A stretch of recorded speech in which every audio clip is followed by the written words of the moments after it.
ચાલો, ખૂબ ખૂબ ધન્યવાદ આપ સૌનો. હૃદયપૂર્વકનું સ્વાગત છે ઇસ્કોન મેંગલુરુ શ્રી શ્રી રાધા ગોવિંદ મંદિર કુળાઈ તરફથી ચાલતા શ્રીમદ ભગવદ્ ગીતાના એડવાન્સ લેવલ 2 કોર્સમાં, જેમાં આપણે આજે ચર્ચા કરવા જઈ રહ્યા છીએ અધ્યાય નંબર 1. છેલ્લા 2 દિવસથી આપણે ચર્ચા કરી રહ્યા હતા ઓરિએન્ટેશન ઉપર. સૈદ્ધાંતિક રીતે ભગવાન શ્રી કૃષ્ણને સમજવાની આપણે કોશિશ કરતા હતા. આજે આપણે ચેપ્ટર 1, અધ્યાય 1 તરફ આજે આપણે આગળ વધવું છે.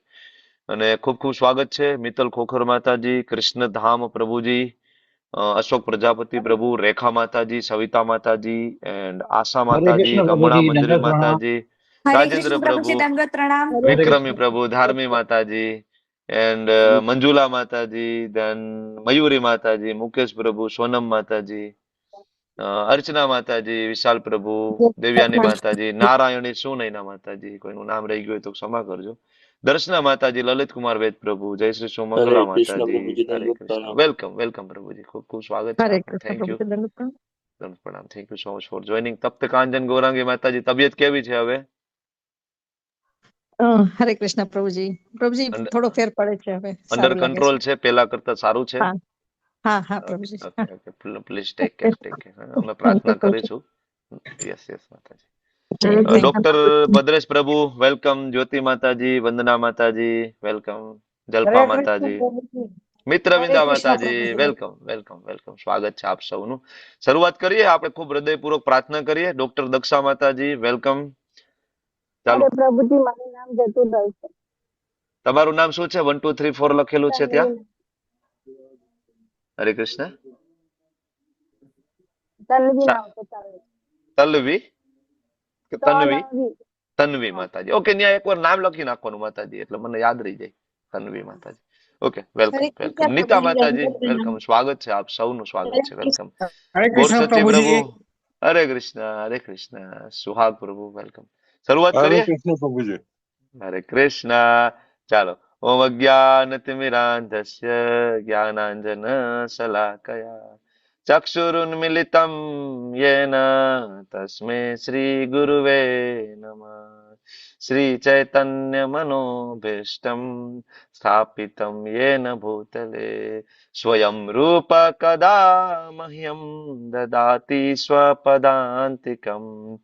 વંદેહમ શ્રીગુરો શ્રીયુતાપદકમલમ શ્રીગુરુન વૈષ્ણવાંશ્ચ શ્રીરૂપમ સાગરજાતમ સહગણ રઘુનાથાન્વિતમ તમ સજીવમ સાદ્વૈતમ સાવધૂતમ પરિજન સહિતમ કૃષ્ણા ચૈતન્ય દેવમ શ્રી રાધા કૃષ્ણ પાદાન સગન લલિતા શ્રી વિશાખાન્વિતાંશ્ચ. હે કૃષ્ણા કરુણા સિંધો દીનબંધો જગતપતે ગોપેશ ગોપિકા કાંત રાધા કાંત નમસ્તુતે. તપ્ત કાંચન ગૌરાંગી શ્રી રાધે વૃંદાવનેશ્વરી વૃષભાનુસુતે દેવી પ્रणमामि હરિપ્રિયે. વાંછા કલ્પતરુભ્યશ્ચ કૃપા સિંધુભ્ય એવ ચ પતિતાનાં પાવનેભ્યો વૈષ્ણવેભ્યો નમો નમઃ. નમો વિષ્ણુપાદાય કૃષ્ણપૃષ્ઠાય ભૂતલે શ્રીમતે ભક્તિ વેદાંત સ્વામિન ઇતિ નામિને. નમસ્તે સરસ્વતે દેવે ગૌરવાણી પ્રચારિણે નિર્વિશેષ શૂન્યવાદી પાશ્ચાત્ય દેશ તારિણે. જય શ્રી કૃષ્ણ ચૈતન્ય પ્રભુ નિત્યાનંદ શ્રી અદ્વૈત ગદાધર શ્રીવાસાદિ ગૌર ભક્ત વૃંદ. હરે કૃષ્ણ હરે કૃષ્ણ કૃષ્ણ કૃષ્ણ હરે કૃષ્ણ હરે હરે હરે હરે હરે. રામ હરે રામ રામ હરે રામ રામ રામ રામ હરે રામ હરે. હરે હરે. હરે કૃષ્ણ. હરે હરે કૃષ્ણ. કૃષ્ણ. વેલકમ. હરે કૃષ્ણ. હરે કૃષ્ણ હરે પ્રભુજી. હરે હરે કૃષ્ણ. કૃષ્ણ કૃષ્ણ. પ્રભુજી, હરે દંડવત કૃષ્ણ પ્રણામ. પ્રભુજી, દંડવત પ્રણામ. દંડવત પ્રણામ. લોપા માતાજી, જીજ્ઞા હરે માતાજી, કૃષ્ણ પ્રભુજી. કૃષ્ણ દંડવત પ્રભુજી, પ્રણામ. દંડવત પ્રણામ. દંડવત પ્રણામ. હરે હરે કૃષ્ણ કૃષ્ણ પ્રભુજી. પ્રભુજી, બધા જ દંડવત વહાલા પ્રણામ. વૈષ્ણવોનું ખૂબ ખૂબ હૃદયપૂર્વકનું સ્વાગત હરે છે. કૃષ્ણ વેલકમ. પ્રભુજી, દંડવત પ્રણામ. હરે વિક્રમ કૃષ્ણ. પ્રભુ, હરે હરે હરે કૃષ્ણ. કૃષ્ણ કૃષ્ણ વેલકમ. પ્રભુજી, દંડવત પ્રણામ. હરે હરે હર્ષા કૃષ્ણ કૃષ્ણ માતાજી, પ્રભુજી, પ્રભુજી. બીના દંડવત માતાજી, પ્રણામ. બીના માતાજી, ધ્રુતિ માતાજી, હરે યશ્વી કૃષ્ણ. માતાજી, હેત પ્રભુ. હરે કૃષ્ણ. નાના નાના પ્રભુજી, હરે કૃષ્ણ. Welcome welcome. હરે કૃષ્ણ. બધાનું હરે સ્વાગત છે, કૃષ્ણ. બધાનું સ્વાગત છે. ધર્મેન્દ્ર પ્રભુ વેલકમ, હરે વેલુબા વાઘેલા કૃષ્ણ. પ્રભુ વેલકમ, સ્વાગત છે આપ સૌનું. યશ પ્રભુજી દંડ પ્રણામ, વેલકમ. હરે તો કૃષ્ણ ચાલો પ્રભુજી, દંડવત પ્રણામ. દંડ પ્રણામ શરૂઆત કરશું. જો આ અધ્યાયની શરૂઆતમાં જે પ્રાર્થના ગાવામાં આવે છે ને, પ્રાર્થનાનું બહુ મહત્વ છે, આગવું મહત્વ છે. ઘણીવાર આપણને સમજાય કે ના સમજાય, તો એ આપણે તમારી સામે હું કામ સ્લાઇડ લખેલી રાખું છું કે તમે વાંચી શકો. એટલે મને તો કંઠસ્થ છે, હું તો આંખ બંધ કરીને પ્રાર્થના કરી શકું છું, સ્લાઇડની જરૂર નથી. તો તમારી સામે પીપીટી શું કામ ખોલું કે તમે લોકો વાંચી અને પ્રાર્થના કરી શકો, કારણ કે પ્રાર્થનાનું બહુ મહત્વ છે. આધ્યાત્મિક જગતમાં તમે જેટલા પણ મહાન સંતો, મહાન ભક્તો જુઓ, બરાબર, એમને પ્રાર્થના દ્વારા ભગવાને પ્રસન્ન કર્યા છે. કુંતી મહારાણી હોય તો ભલે, ધ્રુવ મહારાજ હોય તો ભલે, પ્રહલાદ મહારાજ હોય તો ભલે, બરાબર, બ્રહ્માજી, નારદજી, આ બધાની સ્તુતિઓ ભાગવતજીની અંદર છે વર્ણન, બરાબર. તો આપણને તો એવી સ્તુતિઓ ના આવડે, બરાબર ને, કે આપણને કોઈ સ્તુતિ લખતા ના આવડે, કરતા ના આવડે, બરાબર. એટલીસ્ટ જે મહાન સંતો દ્વારા જે સ્તુતિઓ રચાયેલી છે, બરાબર, જે પ્રણામ મંત્રો લખાયેલા છે, બરાબર, પરમહંસો દ્વારા, એટલીસ્ટ આપણે એને બરાબર રિપીટ કરવું જોઈએ. કારણ કે આવનારી જે 1.5 કલાકનો આધાર છે એના ઉપર રહેલો છે. જેમ કે આપણે ઘર બનાવતા હોય તો આપણે કેટલું ધ્યાનપૂર્વક વાસ્તુ લેતા હોઈએ, શરૂઆતમાં ગ્રહ પૂજા કરતા હોઈએ, બરાબર ને, મકાન બન્યા પહેલા એ બધી પૂજા વિધિ આપણે કરીએ, કારણ કે આખો આધાર આપણો એના ઉપર રહેલો, આગળ એ ઘરમાં રહીને સુખ શાંતિનો. એમ આ આધ્યાત્મિક જગતનો આધાર સ્તુતિ ઉપર રહેલો છે. એટલે થોડું વહેલું આવી જવાનું ક્લાસ એટેન્ડ કરવા, અને ખૂબ હૃદયપૂર્વક પ્રાર્થના કરવાની કે પ્રભુ આ જે જ્ઞાન યજ્ઞનો અમે આરંભ તો કર્યો છે, પણ તમે શક્તિ આપજો કે અમે 40 દિવસ પૂર્ણ કરી શકીએ. કારણ કે હું ઘણા વર્ષોથી અમે બધા ક્લાસ લઈ રહ્યા છીએ. હું લેવલ 1, લેવલ 2 અને લેવલ 5 અને ભક્તિ શાસ્ત્રી સુધીના ક્લાસ લેવાની મને સેવા મળી છે. અને અમે જોઈએ છીએ કે લેવલ 1માં જે 200-300 નો આંકડો હોય, લેવલ 1માં આવીને એ 60-70-80 એ પહોંચી જાય, લેવલ 3-4માં આવીને 20-25 એ પહોંચી જાય, લેવલ 5માં એમાંથી 2-3 નો આંકડો છે એટલે ભક્તિ શાસ્ત્રી સુધી પહોંચે. બહુ રેર, વિરલા હોય છે. 200 ના આંકડામાંથી 20 લોકો ભક્તિ શાસ્ત્રી સુધી ના પહોંચે. 200 ના આંકડામાંથી 2 વર્ષે ભક્તિમાં કોઈ ટકી ના શકે, એવા બહુ રેર હોય. આજ 200 જણા આ ક્લાસમાં છે, 2 વર્ષ પછી આમાંથી રિપીટ તમને જોવા મળે. નવા કેન્ડિડેટની હું વાત કરું છું. ધારો કે નવા આમાં 200 કેન્ડિડેટ હોય, 2 વર્ષ પછી તમને એમાંથી રિપીટ જોવા મળે એવા વિરલા 5 જણા ના મળે તમને. આ હું તમને અનુભવ કહું છું અમારો, બરાબર. તો પ્રાર્થનાનું ખૂબ ઇમ્પોર્ટન્ટ છે. તમે આવીને પ્રાર્થના કરો ભગવાનને કે ભગવાન અમને શક્તિ આપો કે જેથી અમે આ કન્ટિન્યુટી જાળવી શકીએ. નહીતર આપણા બળે નહીં થાય, આપણા બળે આ વસ્તુ નથી થવાની, બરાબર. તમને લોકોને ખ્યાલ છે. તો 2 દિવસથી આપણે ઓરિએન્ટેશનના ક્લાસ ઉપર ચર્ચા કરીએ છીએ ને આપણે બધું ભણી ગયા છીએ. હું તમારી સામે ખાલી સ્લાઇડ રિપીટ કરતો જાઉં, તમને ખ્યાલ આવી જાય, બરાબર. એક મહામંત્રની આપણે માળા કરવાની છે, મંગલા આરતીમાં આવવાનું આપણે પ્રયત્ન કરવાનો છે, તુલસી મહારાણીને આપણે જળ અર્પણ કરવાનું છે, અને સાધના ચાર્ટ ભરવાનું આપણે શીખવાનું છે. અને તમે ઘણા બધા લોકોએ ભરવાનું ચાલુ કરી દીધું છે, નથી ભરતા એ ભરવાનું ચાલુ કરી દેજો. સાધના ચાર્ટ છે, જીવન પરિવર્તનનું વિજ્ઞાન છે, બરાબર. જેવી રીતના આપણે ખાતામાં કેટલા પૈસા પડ્યા છે આપણે સમયાંતરે આપણે જોઈ છીએ, જેથી આપણને ખબર પડે કે વધ્યા ઘટ્યા, શું થયું, આવક જાવક બધું. એમ આ આપણી એકાઉન્ટ બુક છે, આધ્યાત્મિક જગતની એકાઉન્ટ બુક છે કે શું થયું, માળા વધી ઘટી, બરાબર. તો આજે તમે માળા કરતા હશો ને જોશો ને ભવિષ્યમાં એમાં તમે જોશો, તમને પોતાને ખ્યાલ આવશે, ભાઈ પહેલા તો હું 4 માળા મારી થઈ ગઈ હતી, બરાબર, હું ક્લાસ એટેન્ડ કરતો હતો ત્યારે કે કરતી હતી ત્યારે, ને હવે તો મારી માળા બંધ થઈ ગઈ. એકાઉન્ટ એકવાર જોશો તમને એમ થશે કે ચાલુ ત્યારે કરતો હતો બહુ આનંદ આવતો હતો, ફરીથી ચાલુ કરશો તમે, પણ એ રેકોર્ડ જોવો પડશે ત્યારે સમયાંતરે આપણે, બરાબર. જેમ આપણે બેંક બેલેન્સ ચેક કરીએ છીએ, સાધના ચાર્ટ ભરો. બ્રહ્માજીને આપણે પૂછવા ગયા હતા કે પ્રભુ ભગવાન કોણ છે, બ્રહ્માજીએ કીધું ઈશ્વર પરમ કૃષ્ણ, બરાબર. શિવજીને આપણે પૂછવા ગયા પ્રભુ તમે કયો ભગવાન કોણ છે, શિવજીએ કીધું પરમ ભગવાન છે કૃષ્ણ છે, બરાબર. એ જ પરમ નિયંતા છે. પરાશર મુનિ પાસે આપણે ભગવાનની વ્યાખ્યા શીખીને આવ્યા છીએ. ષડેશ્વરીથી પરિપૂર્ણ હોય એને ભગવાન કહેવાય, બરાબર. શશી માતાજીનો પ્રશ્ન હતો, શશી માતાજી આ સ્લાઇડનો આવ્યા હોય તો સ્લાઇડનો સ્ક્રીનશોટ લઈ લેજો. ષડેશ્વરી આ છે, તમે મને મોકલ્યું એ અષ્ટસિદ્ધિ છે, એ જુદું છે, યોગ સિદ્ધિથી પ્રાપ્ત થતી વસ્તુ છે, બરાબર. અને આગળ આપણે જોયું અલગ અલગ આચાર્યો પાસે ગયા, આપણે વ્યાસદેવજી પાસે, સુખદેવજી પાસે ગયા, આપણે અર્જુન પાસે ગયા, આપણે મધ્વાચાર્ય, રામાનુજાચાર્ય, વલ્ભાચાર્ય અને ભગવાન સ્વયં શ્રી ચૈતન્ય મહાપ્રભુ પાસે જઈને પૂછ્યું કે તમે કહો ભગવાન કોણ છે. આપણે આદિ શંકરાચાર્યજી પાસે ગયા કે કે તમે કહો ભગવાન કોણ છે, તમારે શું કરવું જોઈએ. શંકરાચાર્યજી આપણને કીધું ભાઈ ગોવિંદને ભજો, બાકી બધું સાઈડમાં મૂકો, ગોવિંદને ભજો, કૃષ્ણની ભક્તિ કરો, એ મનુષ્ય જીવનનો અલ્ટિમેટ ગોલ છે. આ બધાને પૂછ્યા પછી આપણે ભગવાનને પૂછ્યું ભગવાન તમે કયો, ત્યારે ભગવાને કીધું મારું જન્મ કર્મ વિશે જાણો, બરાબર, તમને મુક્તિ મળી જશે. કારણ કે મુક્તિ દદાતી ઇતિ મુકુંદ, તમને મુક્તિ કોઈ નહીં આપી શકે. તમે શિવજીના ભક્ત હોય, તમે દેવી દેવતાઓના ભક્ત હોય, તમે કોઈની પણ ઉપાસના કરતા હોય, હું તમને એક પ્રેક્ટિકલ એક્ઝામ્પલ આપું, બરાબર, તમે શિવજીના ભક્ત હોય, તમે બ્રાહ્મણ હોય, તમે દેવી દેવતાઓના ભક્ત હોય, તમારા ઘરમાં જયારે ઘરમાં મૃત્યુ થાય ત્યારે એના પિંડદાનની વિધિ અને પિતૃ તર્પણની વિધિ કરવા માટે જયારે બ્રાહ્મણને બોલાવશો, ભૂદેવને, બરાબર, તમે ગમે એમાં તમારી શ્રદ્ધા હોય પણ એ ભૂદેવ છે વિષ્ણુ તત્વને સેન્ટરમાં રાખીને બધી પૂજા કરશે. માર્ક કરજો તમે લોકો, બરાબર, ભગવાન વિષ્ણુને સેન્ટરમાં રાખીને બધી પૂજા અર્ચનાઓ થશે, તમારી પિંડદાનની વિધિ, પિતૃ કાર્ય બધું. કારણ કે ભૂદેવને ખબર છે કે મુક્તિ દદાતી ઇતિ મુકુંદ, મુકુંદ સિવાય, મુકુંદ એટલે કૃષ્ણ, વિષ્ણુ, એના સિવાય આપણને કોઈ મુક્તિ નહીં અપાવી શકે. સ્વયં ભગવાને આપણને કહ્યું છે, બરાબર, આ જાણ્યું આપણે, બરાબર. પછી ભગવાને કહ્યું સર્વલોક મહેશ્વરમ એકાંશથી નસ્તિ તો જગત, કૃષ્ણમાંથી વિષ્ણુ આવે કે વિષ્ણુમાંથી કૃષ્ણ આવે, આપણે ખૂબ ચર્ચાઓ કરી છે ઇવન લેવલ 1 માં, બરાબર.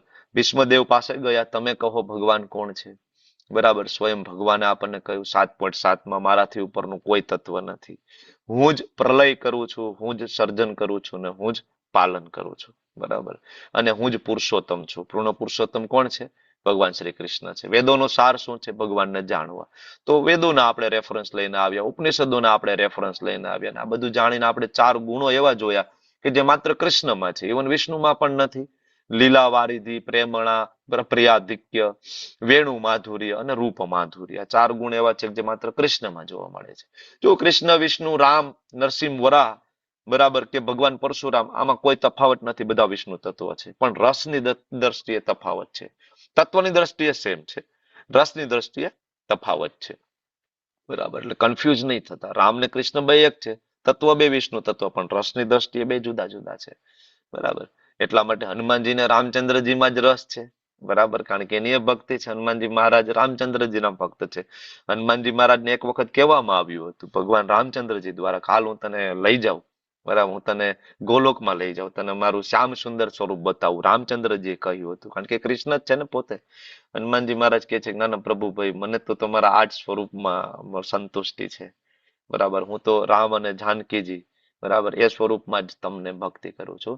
તો ભક્તોનો અલગ અલગ રસ હોય છે, ભગવાન એ પ્રમાણે, બરાબર, એમનું સ્વરૂપ, એમનો અવતાર પ્રગટ કરે છે ભક્તોના ઇન્ટરેસ્ટ પ્રમાણે, રસ પ્રમાણે. તફાવત નથી, રસની દ્રષ્ટિએ તફાવત છે. તો આ બધા તારણો આપણે જોઈ લીધા, ને ગઈકાલે આ સ્લાઇડ સુધી આપણે પહોંચ્યા હતા, બરાબર. અહીંથી આપણે આજ આગળ વધવું છે. અધ્યાયનું નામ છે કુરુક્ષેત્રની યુદ્ધ ભૂમિ ઉપર સૈન્ય નિરીક્ષણ. મારો અવાજ ને પીપીટી સ્લાઇડ ને બધું બરાબર આવે છે ને? આગળ વધવું ને? Okay, thank you so much. તો અધ્યાયનું નામ કુરુક્ષેત્રની યુદ્ધ ભૂમિ ઉપર સૈન્ય નિરીક્ષણ. પણ તમે ઘણી બધી જગ્યાએ જોયું છે તો અધ્યાયનું નામ મોટા ભાગે અર્જુન વિષાદ યોગ લખેલું છે, બરાબર. તો અમારા આચાર્ય ગૌડીય વૈષ્ણવ પરંપરાના મહાન આચાર્ય ભક્તિનો ઠાકુર આમનું ટાઇટલ આપ્યું છે કુરુક્ષેત્રની યુદ્ધ ભૂમિ પર સૈન્ય નિરીક્ષણ. કારણ કે તમે જોશો કે ખરેખર અર્જુનના વિષાદના શ્લોકો આની અંદર છે, એના કરતા પણ વધારે શ્લોકો છે નિરીક્ષણના શ્લોકો છે. દુર્યોધન દ્વારા સૈન્ય નિરીક્ષણ, સામેના પક્ષનું, પોતાના પક્ષનું, અર્જુન દ્વારા સૈન્ય નિરીક્ષણ, આ બધું થશે. એટલા માટે આ ખરેખર સૈન્ય નિરીક્ષણનો, બરાબર, અધ્યાય હોવાના કારણે લખ્યું છે સૈન્ય નિરીક્ષણ, બરાબર.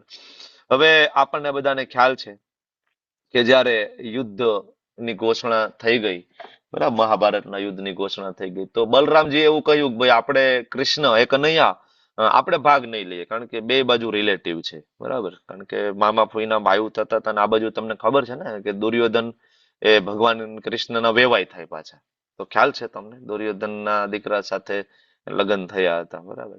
તો વેવાય થાય એટલે એ રીતના પણ ભગવાન ના પાડતા હતા, ભાઈ આપણે, બલરામજી ના પાડતા હતા આપણે નહીં પડીએ, કારણ કે સગા સંબંધી બે સામે, બે બાજુ સગા સંબંધી છે.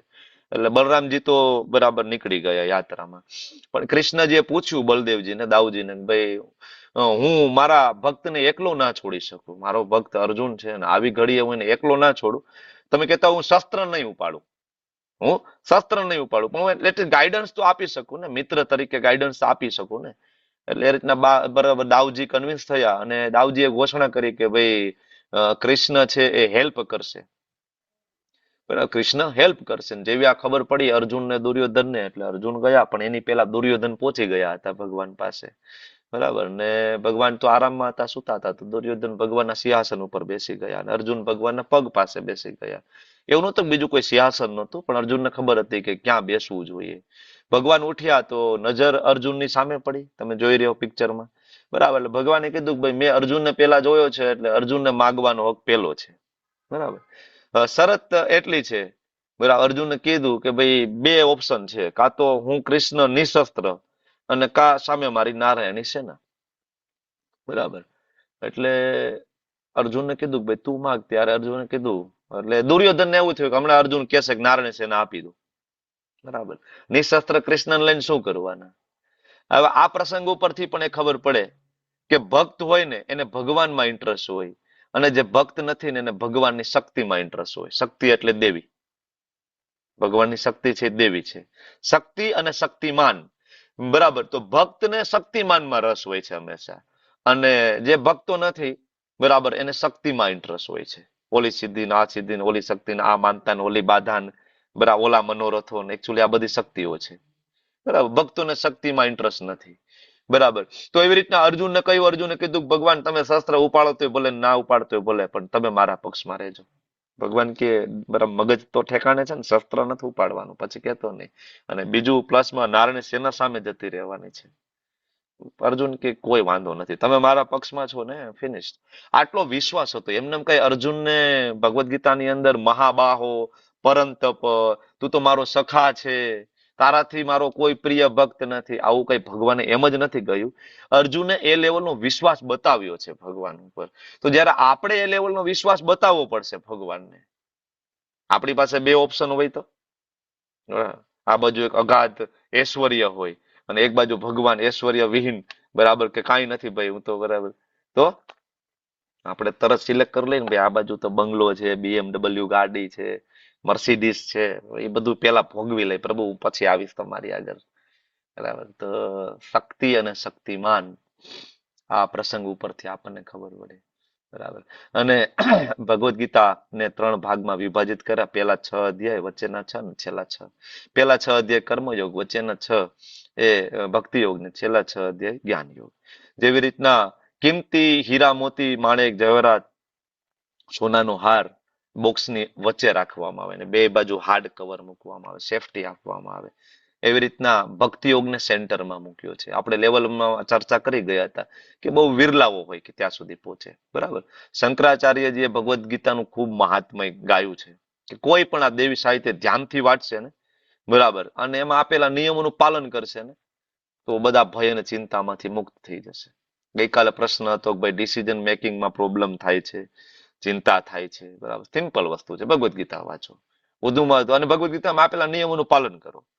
ગેરંટી છે કે તમે નિયમોનું પાલન કરશો ને ભગવદ્ ગીતા વાંચશો ને થોડા સમયમાં તમારા જીવનમાં જે પેલો ફેરફાર આવશે ને, પેલો ફેરફાર તમે ક્રોધમાં કંટ્રોલ કરી શકશો, પરિસ્થિતિને તમે હેન્ડલ કરી શકશો.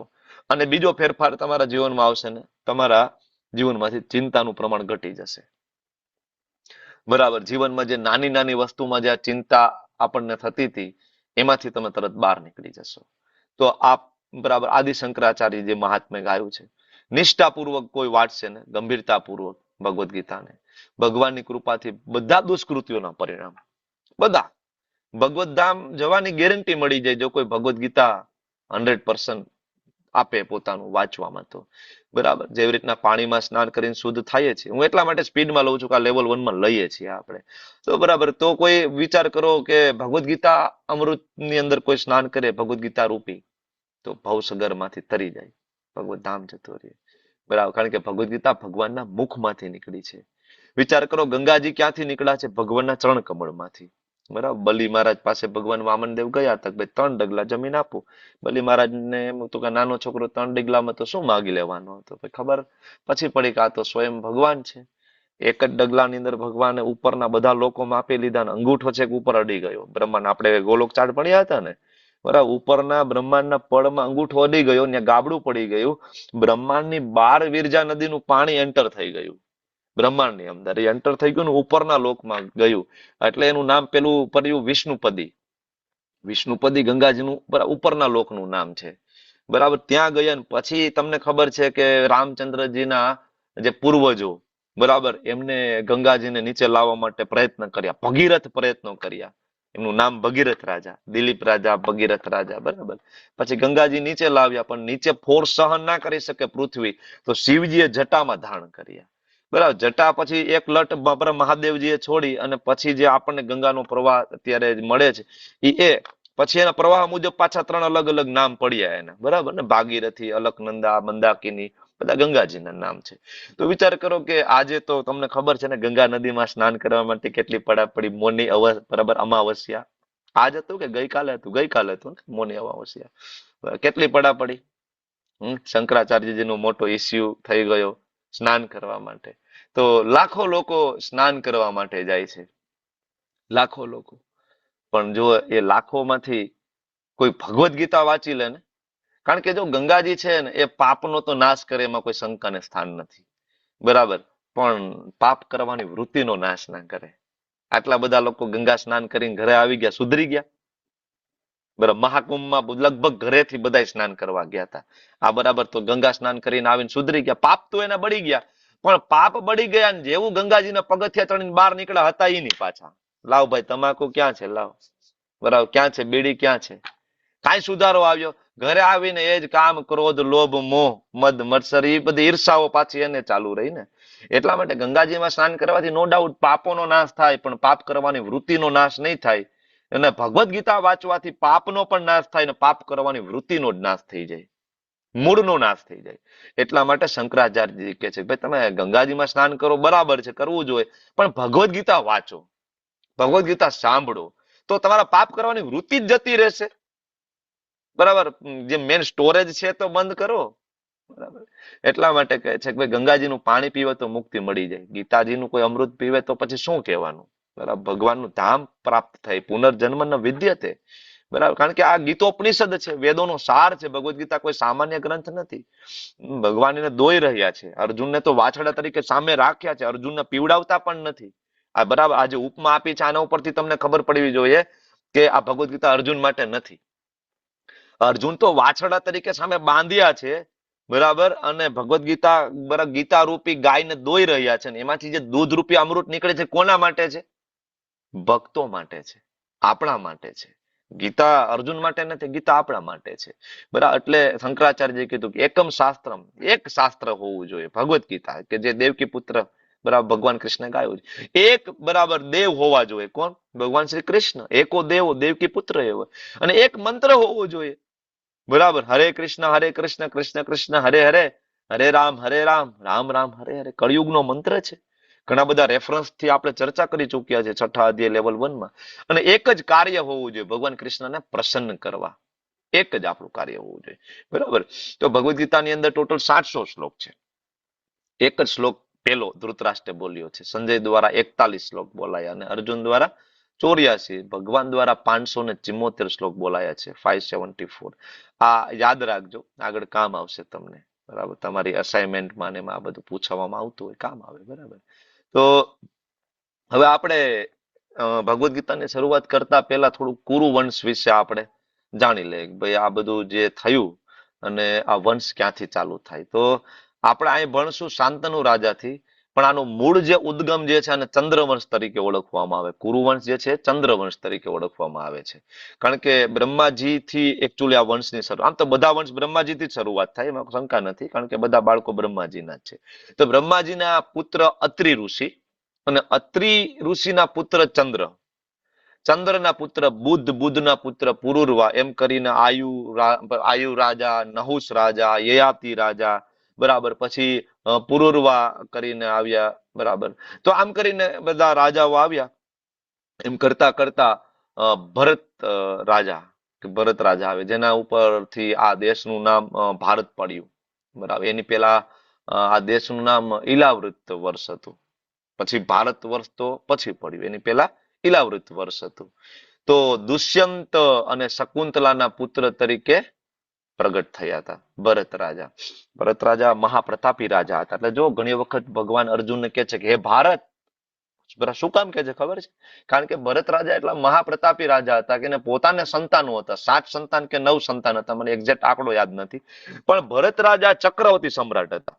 અત્યારે કેમ અમેરિકા છે મહાસત્તા, બરાબર, એવી રીતના ભરત રાજા ચક્રવર્તી, એટલે આખા ગ્લોબ ઉપર, પૃથ્વીના આખા ગ્લોબ ઉપર એનું રાજ્ય હતું. એક ઝંડા હેઠળ આખી પૃથ્વી હતી ભરત રાજાને, બરાબર. પણ એમાં એને જે સંતાનો હતા ને એમાંથી એકેય યોગ્ય નહોતા શાસન કરવા માટે.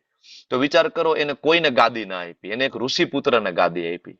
જ્યાં સુધી છોકરા સુધર્યા નહીં ત્યાં સુધી કોઈને ગાદી ના આપી. એટલે એનું એક્ઝામ્પલ આપવામાં આવે છે. એટલે ભગવાન અર્જુન વારંવાર, અર્જુન તું વિચાર તો કર, તું ભરત રાજાનો પુત્ર છો, તો યાર તું નાની નાની વાતમાં કેમ તું ટેન્શનમાં આવી જાય છે? ભરત રાજા એટલી મોટી વાતમાં ટેન્શનમાં નહોતા આવ્યા, બરાબર, કે કોઈ એને વંશ વારસો નહોતો મળતો, તો એને ઋષિપુત્રને આપી દીધું, તું બિંદાસ, અને તું કેમ ચિંતા કરી રહ્યો છે? તો એ ભરત રાજા જે દુષ્યંત, બરાબર, અને શકુંતલા ના પુત્ર. આમ જનરલી શાસ્ત્રમાં 3 ભરતની વાત આવે છે. એક તો પ્રભુ રામચંદ્રજીના ભાઈ ભરત, બરાબર, અને એક ઋષભદેવના પુત્ર ભરત, બરાબર, અને એક દુષ્યંત અને શકુંતલાના પુત્ર ભરત. તો એ ભરત રાજા ના પુત્ર, અને ધીમે ધીમે ધીમે આગળ એમાં જે પરંપરા આવી ને એમાં શાંતનુ રાજા કરીને આવી. હવે આ શાંતનુ રાજા છે ને એ પૂર્વજન્મની અંદર મહાઅભિષેક નામના રાજા હતા. પૂર્વજન્મની અંદર તપસ્વી હતા, ઉપરના લોકમાં હતા. હવે એક વખત બ્રહ્મલોક એટલે કે સત્યલોક, બ્રહ્માજીના લોકમાં મીટિંગ સભા બોલાવી હતી, બરાબર, અને એમાં મહાઅભિષેક રાજાને ત્યાં જવાનું થયું. ધ્યાનપૂર્વક સાંભળજો, નહીતર આ કનેક્શન બહુ બેસશે ને, થોડું ગોટાળો થઈ જશે આની અંદર. તો શાંતનુ રાજા પૂર્વજન્મમાં મહાઅભિષેક નામના રાજા હતા ઉપરના લોકની અંદર, અને બ્રહ્માજીની મીટિંગમાં એને જવાનું થયું સત્યલોકની અંદર. હવે એ સમયે આ ઝૂમ વાળી ફેસિલિટી નહીં હોય, બરાબર, નહીતર તો રૂબરૂ જવું ન પડે, પણ ત્યાં રૂબરૂ જવું પડ્યું હતું. તો મહાઅભિષેક ગયા, અને સાથે સાથે બ્રહ્માજીએ ગંગાજીને પણ બોલાવ્યા હતા, અને ઘણા બીજા બધા રાજાઓ હતા, બરાબર, વિષ્ણુપદી ગંગાજી, એટલે એમને પણ બોલાવ્યા હતા. એટલે મીટિંગ ચાલતી હતી, બ્રહ્માજી ક્લાસ લઈ રહ્યા હતા. એમાં મહાઅભિષેકની નજર રાજાની ગંગાજી ઉપર પડી. ગંગાજી ખૂબ જ સુંદર, અને બેયની નજર મળી ગઈ. ને બ્રહ્માજીએ જોયું, ભાઈ અહીંયા આટલું ઇમ્પોર્ટન્ટ ટોપિક આલે છે ને તમારું ધ્યાન નથી, બરાબર. અને બ્રહ્માજી છે ક્રોધિત થઈ ગયા, ગુસ્સે થઈ ગયા, ભાઈ તમને ધ્યાન નથી, આટલો મહત્વના વિષય ઉપર મીટિંગ આલે છે અને તમે બે એકાબીજાની સામે જોવો છો. એટલે બ્રહ્માજીએ તરત શ્રાપ આપી દીધો બંનેને, બરાબર, કે જાઓ, તમારો જન્મ પૃથ્વીલોક ઉપર થશે બંનેનું, બરાબર, મહાઅભિષેક અને ગંગાજી એટલે વિષ્ણુપદી. એટલે શ્રાપ આપી દીધો. ગંગાજી તો તરત બરાબર ગડગડા થઈ ગયા કે ભાઈ તમે તો પિતા છો, તમે ક્ષમા કરી દો, એમ, બરાબર, ભૂલ થઈ ગઈ અમારી. ત્યારે બ્રહ્મા, એકચ્યુઅલી આ ભગવાન એક યોજનાનો ભાગ ચાલી રહ્યો છે, એટલે બિલકુલ એવું ના સમજવું કે આવું કેમ થયું ગંગાજીને, બરાબર, શ્રાપ આપ્યો અને એવું. એકચ્યુઅલી આગળ આગળ એમાં ભીષ્મદેવનું પ્રાગટ્ય છે, એટલા માટે આ બધી યોજના કરવાની. ભીષ્મદેવ સામેની સાઈડમાં જશે, પછી મહાભારતનું યુદ્ધ થશે, અને જનરલ પબ્લિકને સંદેશો આપવાનો છે, અને આપણને ભગવત ધામ લઈ જવાના છે. આખી એક યોજના તહત આ બધું ચાલ્યું, બરાબર. હવે મહાભિષેક અને ગંગાજીને શ્રાપ આપ્યો. ગંગાજીએ યાચના કરી કે ક્ષમા કરી દો. બ્રહ્માજી કહે છે કે હવે મેં શ્રાપ આપી દીધો, જાવું તો પડશે, પણ 8 પુત્રો થશે ને પછી તમે પાછા આવી જશો, બરાબર. ગંગાજીનો જન્મ થઈ ગયો પૃથ્વીલોક ઉપર, પણ હજી મહાભિષેકનો જન્મ નહોતો થયો. અને પૃથ્વીલોક ઉપર કુરુવંશના એક રાજા, પ્રતિપા નામના રાજાનું શાસન ચાલતું હતું, બરાબર. એટલે ગંગાજી તો વિહાર કરી રહ્યા હતા ને એમાં એમને આ પ્રતિપા નામના રાજાને જોયા. પ્રતિપાને ત્યારે કોઈ કહેવાય કે સન નહોતા, મતલબ કોઈ પુત્ર નહોતા, અને ગંગાજીના બરાબર કિનારે પટ ઉપર બેઠા બેઠા તપ કરી રહ્યા હતા. ગંગાજી એને જોઈને મોહિત થઈ ગયા, પ્રતિપા રાજાને જોઈને એકદમ સુંદર હતા તો મોહિત થઈ ગયા. પણ ગંગાજી એ બરાબર જઈને એના જમણા ખોળામાં બેસી ગયા, બરાબર. તો હવે જમણા ખોળામાં દીકરી બેસે કા વહુ બેસે, કારણ કે બરાબર એટલો કહેવાય કે બરાબર દીકરીની જગ્યા છે, વહુની જગ્યા છે, એટલે એને પ્રેમ કરે પિતા. એટલે પછી પ્રતિપા રાજાએ કીધું કે ભાઈ તમે મારા દીકરી સમાન છો, હું તમારી સાથે મેરેજ નહીં કરી શકું, પણ મારો દીકરો આવશે, તમારી સાથે જરૂર મેરેજ કરશે ફ્યુચરમાં, બરાબર. પછી મહાભિષેક નામના રાજા શાંતનુ તરીકે પ્રગટ થયા. ક્યાં? પ્રતિપા રાજાને ત્યાં, બરાબર. શાંતનુ રાજા એક વખત નીકળે છે મૃગ્યા કરવા માટે, ને ગંગાજીને જોવે છે, ને બંને એકાબીજાને નજર મળી જાય છે, ને ખૂબ એકાબીજાને પ્રેમ કરવા લાગે છે. શાંતનુ રાજા મેરેજની પ્રપોઝલ મૂકી દે છે, બરાબર, ગંગાજી પાસે કે ભાઈ તમે મારી સાથે લગ્ન કરો. પણ ગંગાજી કહે છે મેરેજ તો કરું, પણ એક શરત છે. તો કે શું? તો કે હું જે કઈ કરું ને એમાં આગળ દખલગીરી તમારે કઈ નહીં આપવાની, આગળ હું જે કઈ કરવું એ તમારે શાંતિથી જોવાનું, અત્યારે આવી ઘણી બધી મેરેજોમાં શરત મૂકતા હોય છે, બહુ ચિંતા ન કરવી, આ શરતો ત્યારથી આયલી આવે છે, બરાબર. એટલે ત્યારે શરત મૂકી એટલે બરાબર શાંતનુ રાજા કે ઇટ્સ ઓકે, કાંઈ વાંધો નહીં. બંનેના લગ્ન થયા, શરત તો હતી. હવે એક સંતાન થયું, ગંગાજીએ સંતાનને લઈ અને બરાબર જે નદી રૂપી ગંગા હતા એમાં પ્રવાહિત કરી દીધા. જો એક મૂર્તિમંત ગંગા છે અને એક એનું સ્વરૂપ પર પાણી સ્વરૂપે છે, તો વહાવી દીધા. બીજું સંતાન, ત્રીજું સંતાન, ચોથું સંતાન, પાંચમું સંતાન, છઠ્ઠું સંતાન, સાતમું સંતાન, બધાને વહાવી દીધા. આ બરાબર. હવે રાજાએ તો વચન આપ્યું હતું, વચનથી બંધાયેલા હતા. એ સમયે વચનની વેલ્યુ હતી, અત્યારે તો વચન બચન જેવું કઈ હોતું નથી, બરાબર. એ સમયે વેલ્યુ હતી, તો પછી શાંતનુ રાજા કઈ બોલતા નહોતા. પણ આઠમા પુત્ર જયારે આવ્યો ને લઈને જતા હતા ને, ત્યારે શાંતનુ રાજાના મંત્રીએ એમને કીધું કે ભાઈ આવું તો કોઈ દી ના ચાલે, તમે તો એક સ્ત્રીથી બિલકુલ મોહિત થઈ ગયા છો, તમે રોકતા કેમ નથી? તો રોકવા ગયા, રોક્યા એટલે બરાબર એનું પ્રોમિસ તૂટી ગયું. એટલે તરત ગંગાજી કીધું મેં તમને બરાબર પ્રોમિસ મેં તમારી પાસે લીધું, તમે મને રોકશો બરાબર તો પછી હું જતી રહીશ, રોકશો તો હું જતી રહીશ. એટલે આઠમું સંતાન થયું ને રોક્યા એટલે ગંગાજી છે એ આઠમો પુત્ર લઈ અને જતા રહ્યા. ગંગાજી પ્રોમિસ કર્યું હતું કે હું તમને આ પુત્ર પાછો આપવા માટે આવીશ, પણ હું આને પેલા બરાબર એક્સપર્ટ બનાવી દઈશ, બરાબર. તો એ 32 વર્ષ જયારે થયા એ પુત્રના, આઠમો પુત્ર, ત્યારે એમને પાછા આપ્યા. તો આપને પ્રશ્ન થાય કે આ 8 પુત્ર કોણ અને શું કામ આપણે બધા અસ્થિ વિસર્જન કરવા માટે હરિદ્વાર દોડીએ છીએ ગંગાજી? આના ઉપરથી આપણે જઈએ છીએ.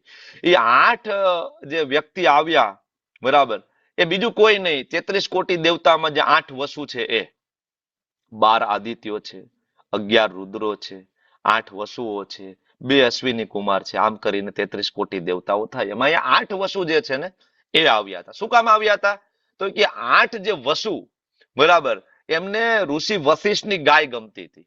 ઋષિ વશિષ્ઠની ગાય ગમતી હતી તો માગવા જ આવી જોઈએ ને, પણ માગવા ના ગયા. વસુની પોસ્ટ ઉપર હતા એટલે માગવા ના ગયા. શું કર્યું તો કે વશિષ્ઠની, ઋષિ વશિષ્ઠ જે રામચંદ્રજીના ગુરુ, એમની ગાય રાત્રે જઈને ચોરી લીધી. ગાય ચોરી કરી આવ્યા. વશિષ્ઠજી તો યોગ વિદ્યામાં પારંગત, બીજે દિવસે આંખ બંધ કરીને જોઈ લીધું કોણ હતું તો કે 8 વસુ. અને બરાબર વશિષ્ઠજીએ શ્રાપ આપી દીધો કે જાઓ તમારો જન્મ થશે પૃથ્વીલોક ઉપર. જેવા 8 વસુને ખબર પડી ને બધા ગડગડા થઈને આવી ગયા, ભાઈ તમે તો ઋષિ છો, તમે તો કર્ણના અવતાર છો, અમને ક્ષમા કરી દો, માફ કરી દો, બરાબર. તો પૂછ્યું ભાઈ 8 માંથી સૌથી બરાબર આગળ પડતા કોણ હતા? તો કે આગળ પડતા હતા 8મા વસુ, એનું નામ પ્રભાસ. એમની પત્નીએ જીદ કરી હતી કે મારે વશિષ્ઠ ઋષિની ગાય જોઈએ. જો પત્ની જીદ શું કરાવી શકે આપણે તો જોઈ છીએ, બરાબર. શિવજીના પત્નીએ જીદ કરી હતી, માતા પાર્વતીએ, દક્ષ પ્રજાપતિનું માથું કપાઈ ગયું હતું. અહીંયા પણ પત્ની જીદ થઈ અને દેવતાઓને નીચે આવવું પડ્યું, બરાબર. તો બરાબર એ 8 વસુ આવ્યા હતા ગંગાજીના ખોળે, બરાબર. પણ એમાં પછી 8 વસુ જયારે કરગર્યા ને તો બ્રહ્માજીએ કીધું કે ભાઈ 8મા વસુ રહ્યા ને તમારે રોકાવું પડશે, બાકી બધાનો જન્મ તો થશે, ભાઈ મેં શ્રાપ આપી દીધો હોય, ઓફર છે, જાવું તો પડશે, બરાબર. પણ તમે જઈને તરત આવતા રહે. આ પ્રસંગ ઉપરથી એ એક વસ્તુ ખબર પડે કે પૃથ્વી લોક ઉપર જન્મ લેવો હોય એ શ્રાપ છે. કોઈ આવવા તૈયાર નથી. આ મહાભિષેક આવવા તૈયાર નથી, ગંગાજી આવવા તૈયાર નથી, 8 વસુ આવવા તૈયાર નથી. અને આપણને એમ લાગે કઈ મજા મજા છે, ખૂબ પૈસા કમાવો, પૈસાના ડટા ગણશું, બરાબર, અને બસ મજા મજા કરશું ને આનંદ કરીશું.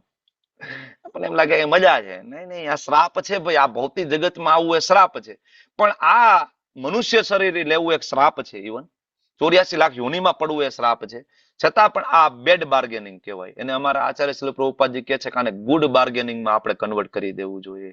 મનુષ્ય શરીર મળે ને જો કોઈ ભક્તિ કરે ને તો એ ગુડ બાર્ગેનિંગ થઈ ગયું કહેવાય. બેડ બાર્ગેનિંગ માંથી ગુડ બાર્ગેનિંગ. મનુષ્ય શરીર મળીને ભક્તિ કરીને ભગવાનના ધામમાં વયા ગયા. તમે સાંભળ્યું હશે કે દેવતાઓ પણ લલાયત છે મનુષ્ય શરીર લેવા માટે. આ મનુષ્ય શરીર નહીં, મનુષ્ય શરીરમાં ભક્તિ થાય ને એવું મનુષ્ય શરીર લેવા માટે એ લલાયત છે, બરાબર. તો આવી રીતના 8 વસુ આવ્યા અને 8મા વસુને રોકાવું પડ્યું, બરાબર. પછી એક દિવસ શાંતનુ રાજા જતા હતા અને એક મહાવીર, એક યોદ્ધો ગંગાજીના પ્રવાહને રોકતો હતો પોતાના તીરના બળેથી.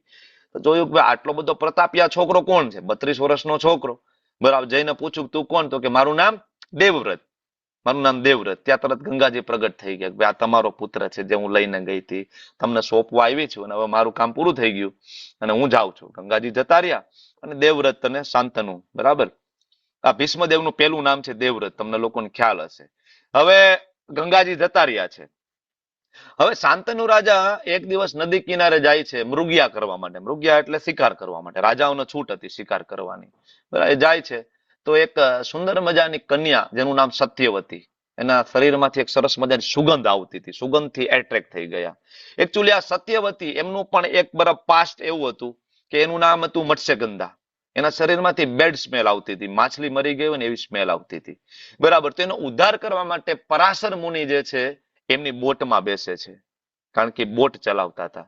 તો પરાશર મુનિ એના બોટમાં બેઠા અને પરાશર મુનિ એમને વરદાન આપ્યું, આશીર્વાદ આપ્યા. બરાબર, કે તમારા શરીરમાંથી જે ગંધ આવે છે ને એ સુગંધમાં કન્વર્ટ થઈ જશે. બરાબર. અને પછી બે, પરાશર મુનિ અને બરાબર મત્સ્યગંધા એટલે કે પછી સત્યવતી બની ગયા. તો એ બેના યોગ બળે એક પુત્ર પ્રાપ્ત થયો. એકચ્યુઅલી ભગવાનને પ્રગટ થવું હતું પરાશર મુનિના ખોળે અને માતા સત્યવતીના ખોળે. બરાબર. યોગ બળે વેદ વ્યાસ પ્રગટ થયા. હવે અહીંયા પુત્ર પ્રગટ થાય આપણા જેવું નથી, સ્ત્રી પુરુષનો સંબંધ થાય. બરાબર. અહીંયા તો પણ માતા સત્યવતી કૌમાર્ય હતા. બરાબર, કુમારી હતા અને પુત્ર આવ્યો. પછી ભગવાન બરાબર વેદ વ્યાસ તરત જતા રહ્યા.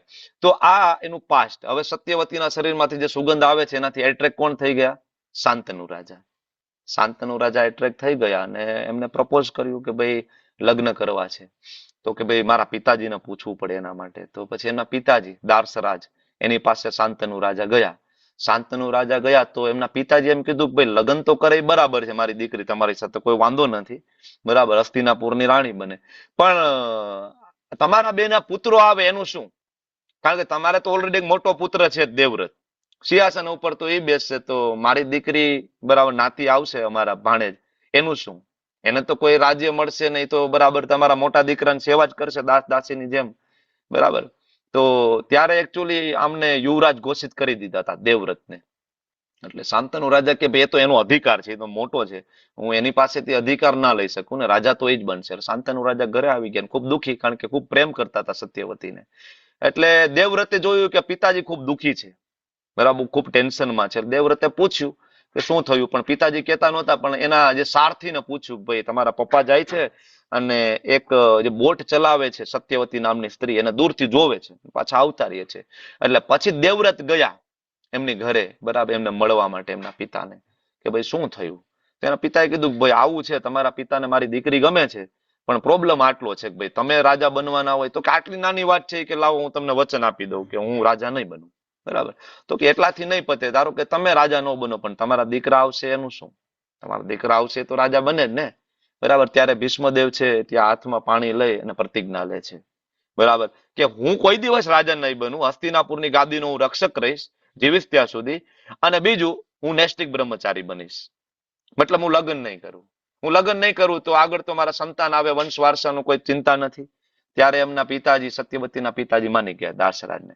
અને જ્યારે આ પ્રતિજ્ઞા લીધી ને ત્યારે ઉપરથી દેવતાઓ આશીર્વાદ આપતા હતા, કારણ કે આ નૈષ્ટિક બ્રહ્મચારીની પ્રતિજ્ઞા, વિચાર કરો કે જે ચક્રવર્તી સમ્રાટ બનવાના હતા એ દાસ બની ગયા.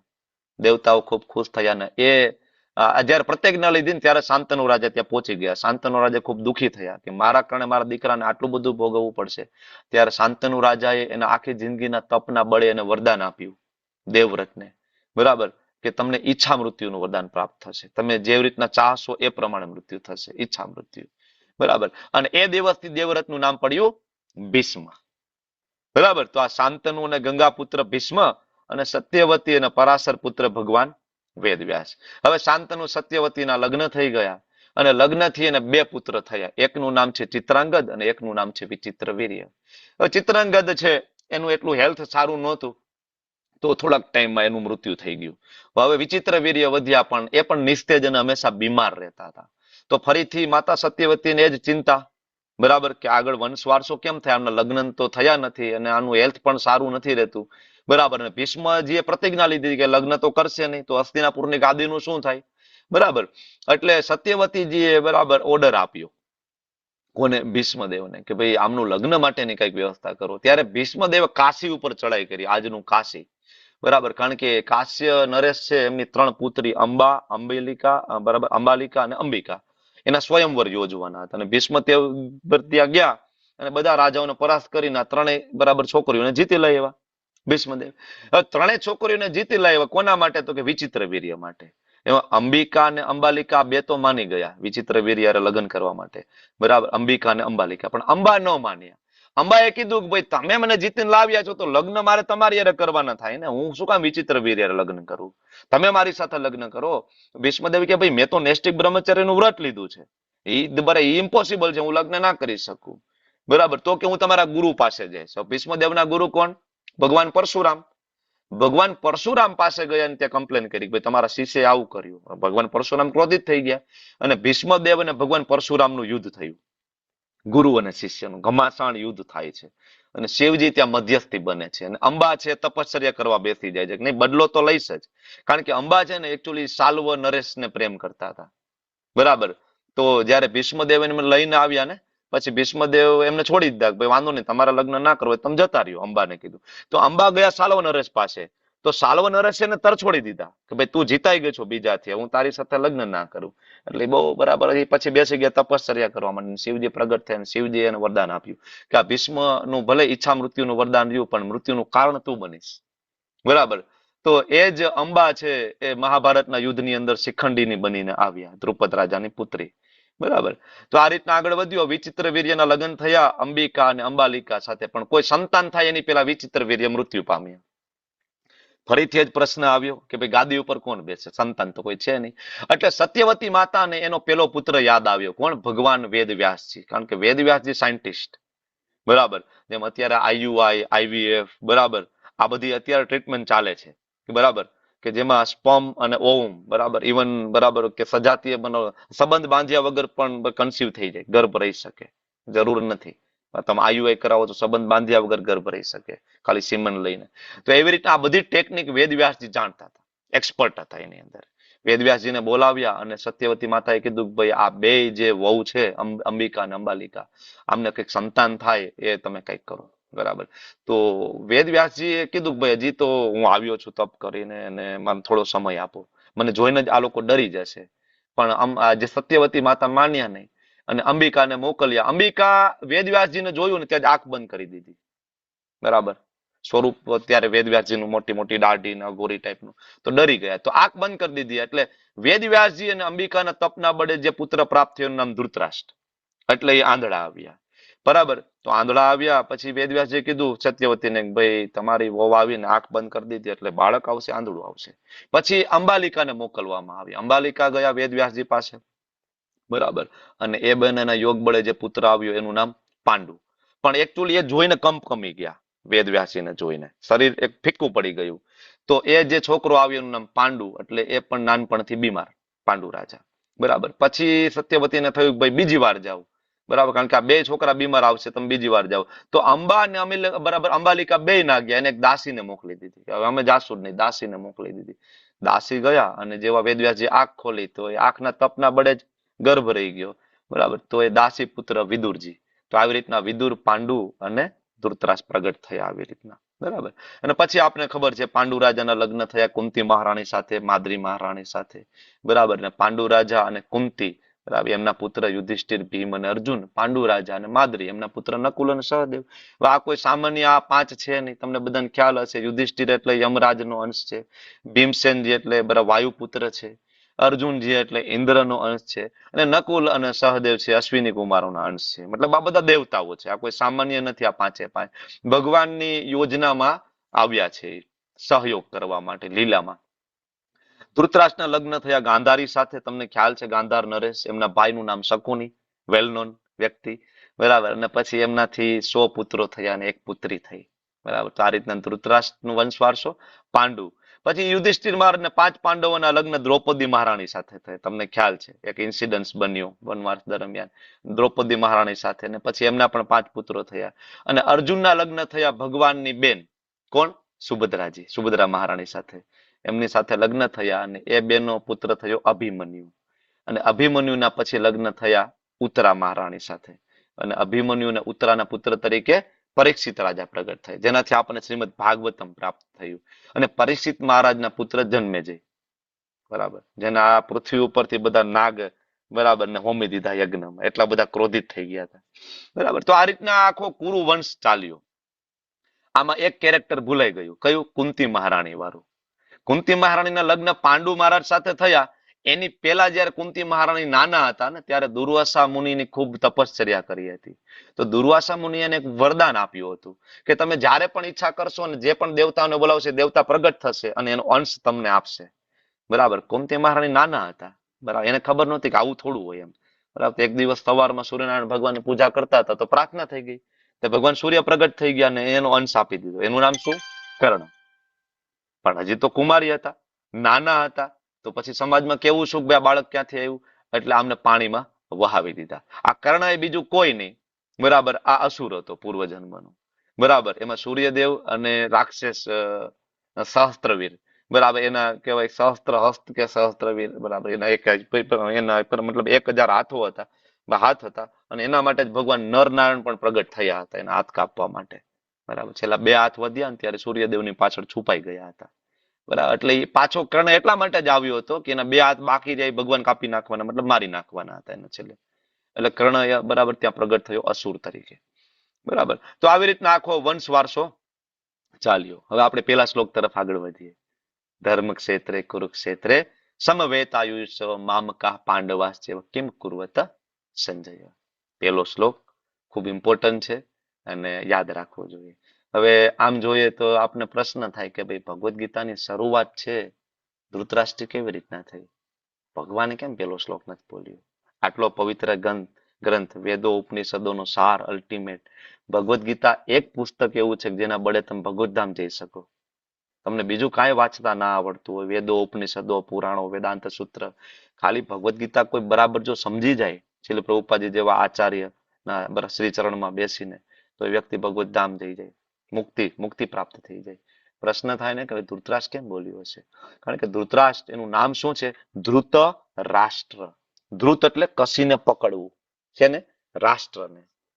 જન્મતા વેત જ એની સતત આ બરાબર મનોરથ રહ્યો કે નહીં હું રાજા બનીશ, હું રાજા બનીશ, હું રાજા બનીશ. પોતે યોગ્ય નહોતો. બરાબર. વૈદિક મર્યાદા પ્રમાણે આંધળો વ્યક્તિ કોઈ દિવસ રાજા બને નહીં. બરાબર. તો જયારે રાજ્ય સિંહાસન ઉપર બેસવાનું થયું ત્યારે વિદુરજીની સલાહ લીધી. વિદુરજી બહુ એક્સપર્ટ હતા. વિદુરજીએ કીધું કે નહીં આંધળો ના બેસી શકે, ભલે મારા મોટા ભાઈ રહ્યા. પાંડુને રાજ્ય મળ્યું ત્યારથી એને ખૂબ જ ઈર્ષા થઈ કે મને ના મળ્યું, મોટો હું હતો પણ એ નહોતા બરાબર, એલિજિબલ નહોતા. બરાબર. તો ધૃતરાષ્ટ્ર એટલા માટે પેલો શ્લોક બોલે છે કે ધૃતરાષ્ટ્ર છે આપણા જેવા કોમન મેનને રિપ્રેઝન્ટ કરે છે, સામાન્ય માણસોને રિપ્રેઝન્ટ કરે. કારણ કે આ શ્લોક બરાબર વાંચો, ધર્મ ક્ષેત્રે કુરુક્ષેત્રે. બરાબર. કે જે કુરુક્ષેત્ર છે ધર્મ ક્ષેત્ર છે, તીર્થભૂમિ છે. વિચાર કરો, હજારો લોકો, લાખો લોકો, 66 કરોડ લોકો એ સમયે મૃત્યુ પામ્યા હતા. એક આંકડો આચાર્ય આપે છે 64 કરોડ. બરાબર. એટલા લોકો ત્યારે મૃત્યુ પામ્યા હતા અને એને ધર્મક્ષેત્ર કીધું છે. શું કામ? તો કે કુરુ વંશના જે મહાન રાજાઓ હતા ને એમને ત્યાં તપશ્ચર્યા કરી હતી અને દેવી દેવતાઓને પ્રસન્ન કર્યા હતા અને એમને વરદાન આપ્યું હતું કે આ જગ્યા ઉપર કુરુક્ષેત્ર ઉપર કોઈ પણ વ્યક્તિ આવીને યજ્ઞ કરશે, દાન કરશે, તપ કરશે, જપ કરશે, પણ ધર્મની સાઈડમાં રહીને, તો એને 100% સ્વર્ગની પ્રાપ્તિ થશે, ઉપરના લોકમાં ગતિ થશે અને સફળ થશે. ધર્મની સાઈડમાં હોવા જોઈએ. એટલા માટે એનું નામ ધર્મક્ષેત્ર. એટલા માટે આ પેલો શ્લોક જયારે સંજય ગયા ને સંજય કહ્યું કે ભાઈ આ લોકેશન છે અને અહીંયા યુદ્ધ ચાલે છે. જેવું આ વાત કરી ને લોકેશનની, એટલે ધૃતરાષ્ટ્ર પેલો શ્લોક બોલ્યા શું વાત કરો છો? ધર્મક્ષેત્ર કુરુક્ષેત્ર સમવેતા યુદ્ધ છે. ન્યા બધા ભેગા થઈ ગયા છે યુદ્ધ કરવા. તો સંજય મને કહો, મામકા પાંડવાશ્ચૈવ કિમ કુર્વત સંજય. સંજય તમે મને કહો કે મારા પુત્ર અને પાંડવના પુત્રએ કિમ કુર્વત, શું કર્યું? પ્રશ્ન જે પૂછ્યો છે આની પાછળ એના ઘણા બધા ભાવ છે એકચ્યુઅલી. બાકી તો એને ખબર જ હોય ને, યુદ્ધ ભૂમિ પર ગયા છે તો શું કર્યું, એટલે કઈ કોઈ પાર્ટી તો કરવાના નહોતા કે ભાઈ ત્યાં ગયા બધા પીઝા પાર્ટી કરવાના છે. ખબર જ હતી કે ભાઈ યુદ્ધ કરવાના છે સામે સામે. બરાબર. છતાં આવો પ્રશ્ન શું કામ પૂછ્યો? પ્રશ્ન એટલા માટે પૂછ્યો કે એને ખબર પડી ગયા કે ધર્મક્ષેત્ર છે. બરાબર. એને બે આની અંદર ડાઉટ હતા. એક તો ધર્મક્ષેત્ર છે તો પોતાના પુત્રો તો ખબર જ હતું ધાર્મિક નથી. ઇવન દુર્યોધન પોતાના મોઢેથી એવું બોલે છે, મહાભારતની અંદર શ્લોક પણ છે કે હું ધર્મને જાણું છું પણ હું ધર્મનું પાલન કરી શકતો નથી. દુર્યોધન જાણતો હતો કે ધર્મ શું ને અધર્મ શું, પણ એ પાલન નહોતો કરી શકતો. શ્લોકમાં બોલે છે. એટલા માટે, અને બીજું સંસ્કાર ધૃતરાષ્ટ્રના હતા એટલે એને ખબર જ કે ભાઈ આપણે હોય એવા જ આપણા છોકરા હોય, એટલે એની ચિંતા હતી કે સાલું ધર્મક્ષેત્ર છે અને આમાં તો આપણે જીતીશું નહીં. પણ થોડીક એને આશા પણ હતી. શું આશા હતી? તો કે ભગવાન છે એ બરાબર છે પણ શસ્ત્ર નથી ઉપાડવાના. બરાબર, પુત્ર પ્રત્યેની આસક્તિના કારણે એને આશા પણ હતી કે જીતાઈ જઈશું. અને બીજું એક શંકા એને હતી કે ધર્મક્ષેત્રમાં જઈને ક્યાંક આ મારા પુત્રનું મન તો નહીં બદલાઈ જાય ને, કારણ કે ધર્મક્ષેત્ર છે ઇફેક્ટ કરે. કોઈ પણ લોકેશન હોય એ માણસની માનસિક પરિસ્થિતિ ઉપર ઇફેક્ટ કરે. ધારો કે તમે બધા છો જપ તપ ને એવું ના કરતા હોય, પણ વૃંદાવનમાં જાઓ, હજારો લોકો તમને ત્યાં હાથમાં માળા લઈને ફરતા જોવા મળે, તમને એમ થાય કે ભાઈ હાલો ને એકાદ માળા કરવામાં શું વાંધો, કરી લઈએ. બરાબર, તો લોકેશન છે એ સાયકોલોજીકલ ઇફેક્ટ કરે. બરાબર, એટલા માટે અહીંયા એ પણ ચિંતા હતી કે સાલું આ મારા છોકરાઓ જઈને ફરી તો નહીં જાય ને, કારણ કે એકચ્યુઅલી આપણે દુર્યોધનને એવું ચિતરીએ છીએ, ખરેખર મેન વિલન છે ધૃતરાષ્ટ્ર છે. ધૃતરાષ્ટ્ર એટલો કપટી વ્યક્તિ કે ઇવન એના પુત્રોનું મૃત્યુ થઈ જાય ને તોય વાંધો નથી, પણ ગાદી મને મળવી જોઈએ, કારણ કે એને ખબર હતી કુંતી મહારાણી એને ચેતવેલા હતા કે તમારા બધા પુત્રોનું મૃત્યુ થઈ જશે, પણ તોય નહીં, ગાદી તો મને, કારણ કે રાજા બનવું છે ગમે એમ કરીને. એટલે આ શ્લોકની અંદર એ પૂછે છે કેમ કરવું હતું. બીજું આ શ્લોકની અંદર એક મહત્વનો શબ્દ છે મામકા, મારા અને પાંડવો. હકીકતે તો બધા એના જ હતા ને, ભાઈના જ દીકરા હતા ને, સગા ભાઈના દીકરા હતા. તો પછી એવું પૂછવું જોઈતું હતું ને કે સંજય, બરાબર, મારા દીકરાઓ, મારા ભત્રીજાઓ શું કરી રહ્યા છે યુદ્ધભૂમિ ઉપર, અથવા મારા બાળકો શું કરી રહ્યા છે, આવું પૂછવું જોઈતું હતું ને. એની જગ્યાએ એમ કે છે કે મામકા, અમે કૌરવો છીએ, પાંડવા એ પાંડુ છે. અમે કૌરવો છીએ અને રાજ્ય અમારી પાસે જ હોવું જોઈએ. બરાબર, તમે કહો કે કેમ કુરુવત સંજય, શું કર્યું, મતલબ અહીંયા પાર્શિયાલિટી જોવા મળે છે. અહમ અને મમ, આ બે વસ્તુ. અહમ એટલે હું કંઈક છું, મિથ્યા અહંકાર, હું રાજા છું, હું ડોક્ટર છું, હું એન્જિનિયર છું. અને બીજું મમ, મારું છે, આ શરીર સાથે જોડાયેલું બધું મારું છે, હું ભોગવીશ. આ બે જ વસ્તુના કારણે આપણે આ જગતની અંદર આવ્યા છીએ, ભૌતિક જગતમાં. અને આ બે જ વસ્તુના કારણે આપણને મુક્તિ નથી મળતી. એટલે બે વસ્તુ પેલા શ્લોકની અંદર એડ્રેસ કરવામાં આવી છે, અહમ અને મમ. એટલે આપણે ફસાઈ ગયા છે. એટલે પેલો શ્લોક છે ને એ ધૃતરાષ્ટ્ર બોલે છે. બાકી રાજા હોય ઇમ્પાર્શિયલ હોવો જોઈએ ને. રાજાને તો એના રાજ્યની અંદર રહેલું કૂતરું પણ એનું સંતાન છે.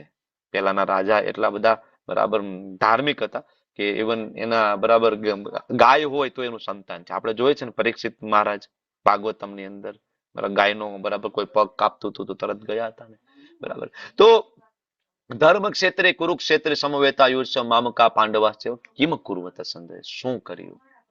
આ પેલો શ્લોક છે આપણને રિપ્રેઝન્ટ કરે.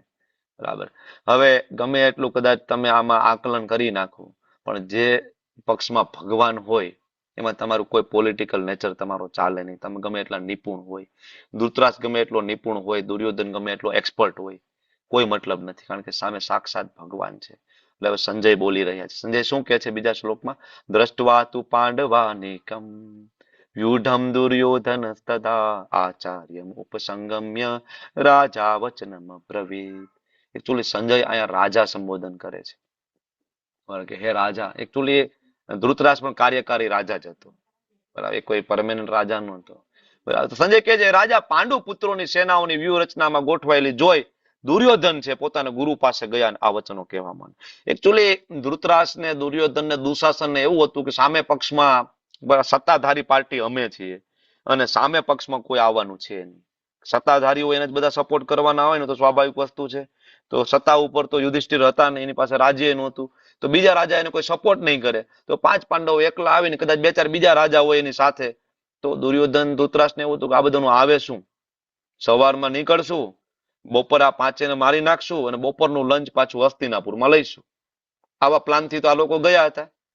બરાબર, પણ જેવા કુરુક્ષેત્રની યુદ્ધ ભૂમિ ઉપર ઉભા રહ્યા 11 અક્ષોની સેના સાથે, સામે જયારે નજર કરે છે તો 7 અક્ષોની સેના જોવે છે. અને એની અંદર પણ મહાન મહાન મહારથીઓ કે જેના હાથે પેલા એ લોકોએ માર ખાધેલો છે, આવા મહારથીઓ એની સામે ઉભા છે. એટલે ત્યારે દુર્યોધન ભયભીત થઈ જાય છે. સાલું આ તો એવું હતું કે હમણાં જાશું મારીને આવતા રહેશું, પણ આ તો પોઝિશન થોડીક ટાઈટ છે. બરાબર, હવે જો આસુરી વ્યક્તિનો સ્વભાવ એવો હોય કે પોતાના વાક હંમેશા બીજા ઉપર દોષનો ટોપલો ઢોળે. તમે જોયું હશે ભૌતિક જગતમાં પણ કે વાક હોય પણ દોષનો ટોપલો બીજા ઉપર ઢોળી દેવાનો હંમેશા સ્વભાવ હોય. આ બધું યુદ્ધ થયું, આ બધી માથાકૂટ થઈ કોના કારણે થઈ? દુર્યોધનના કારણે, કર્ણના કારણે, દુશાસનના કારણે, ધૃતરાષ્ટ્રના કારણે. બરાબર ને? પણ દોષનો ટોપલો કોના ઉપર ઢોળે છે? તો તો તમે ત્રીજો શ્લોક જુઓ. પશ્યતામ પાંડુ પુત્રાણામ આચાર્ય મહતિમ ચમુમ વ્યુઢામ દ્રુપદ પુત્રેણ તવ શિષ્યેણ ધીમતા. હવે આવા સમયે ગુરુ પાસે જઈને શું કરવું જોઈએ ખરેખર? બરાબર છે, ભયભીત છો તમે, ગુરુ પાસે જઈને શું કરવું જોઈએ? ગુરુ પાસે જઈને આશીર્વાદ માંગવા જોઈએ, વરદાન માંગવું જોઈએ ને. ના ભાઈ શું કરે છે? મેણું મારે છે, મેણું મારે છે. શું કે છે ખબર છે?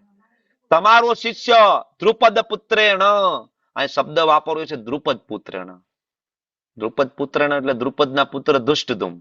આ ધુષ્ટધુમ બોલી શકતા હતા ને, પણ નથી બોલ્યા. શું કામ? કારણ કે એને જૂનું યાદ દેવડાવવું હતું. બરાબર. અને શબ્દ વાપર્યો શિષ્ય ધીમતા. ધીમતા એટલે બુદ્ધિશાળી. એટલે ઇનડાયરેક્ટલી એવું કહેવા માંગે છે કે તમારો શિષ્ય બુદ્ધિશાળી છે, તમને અકલ નથી.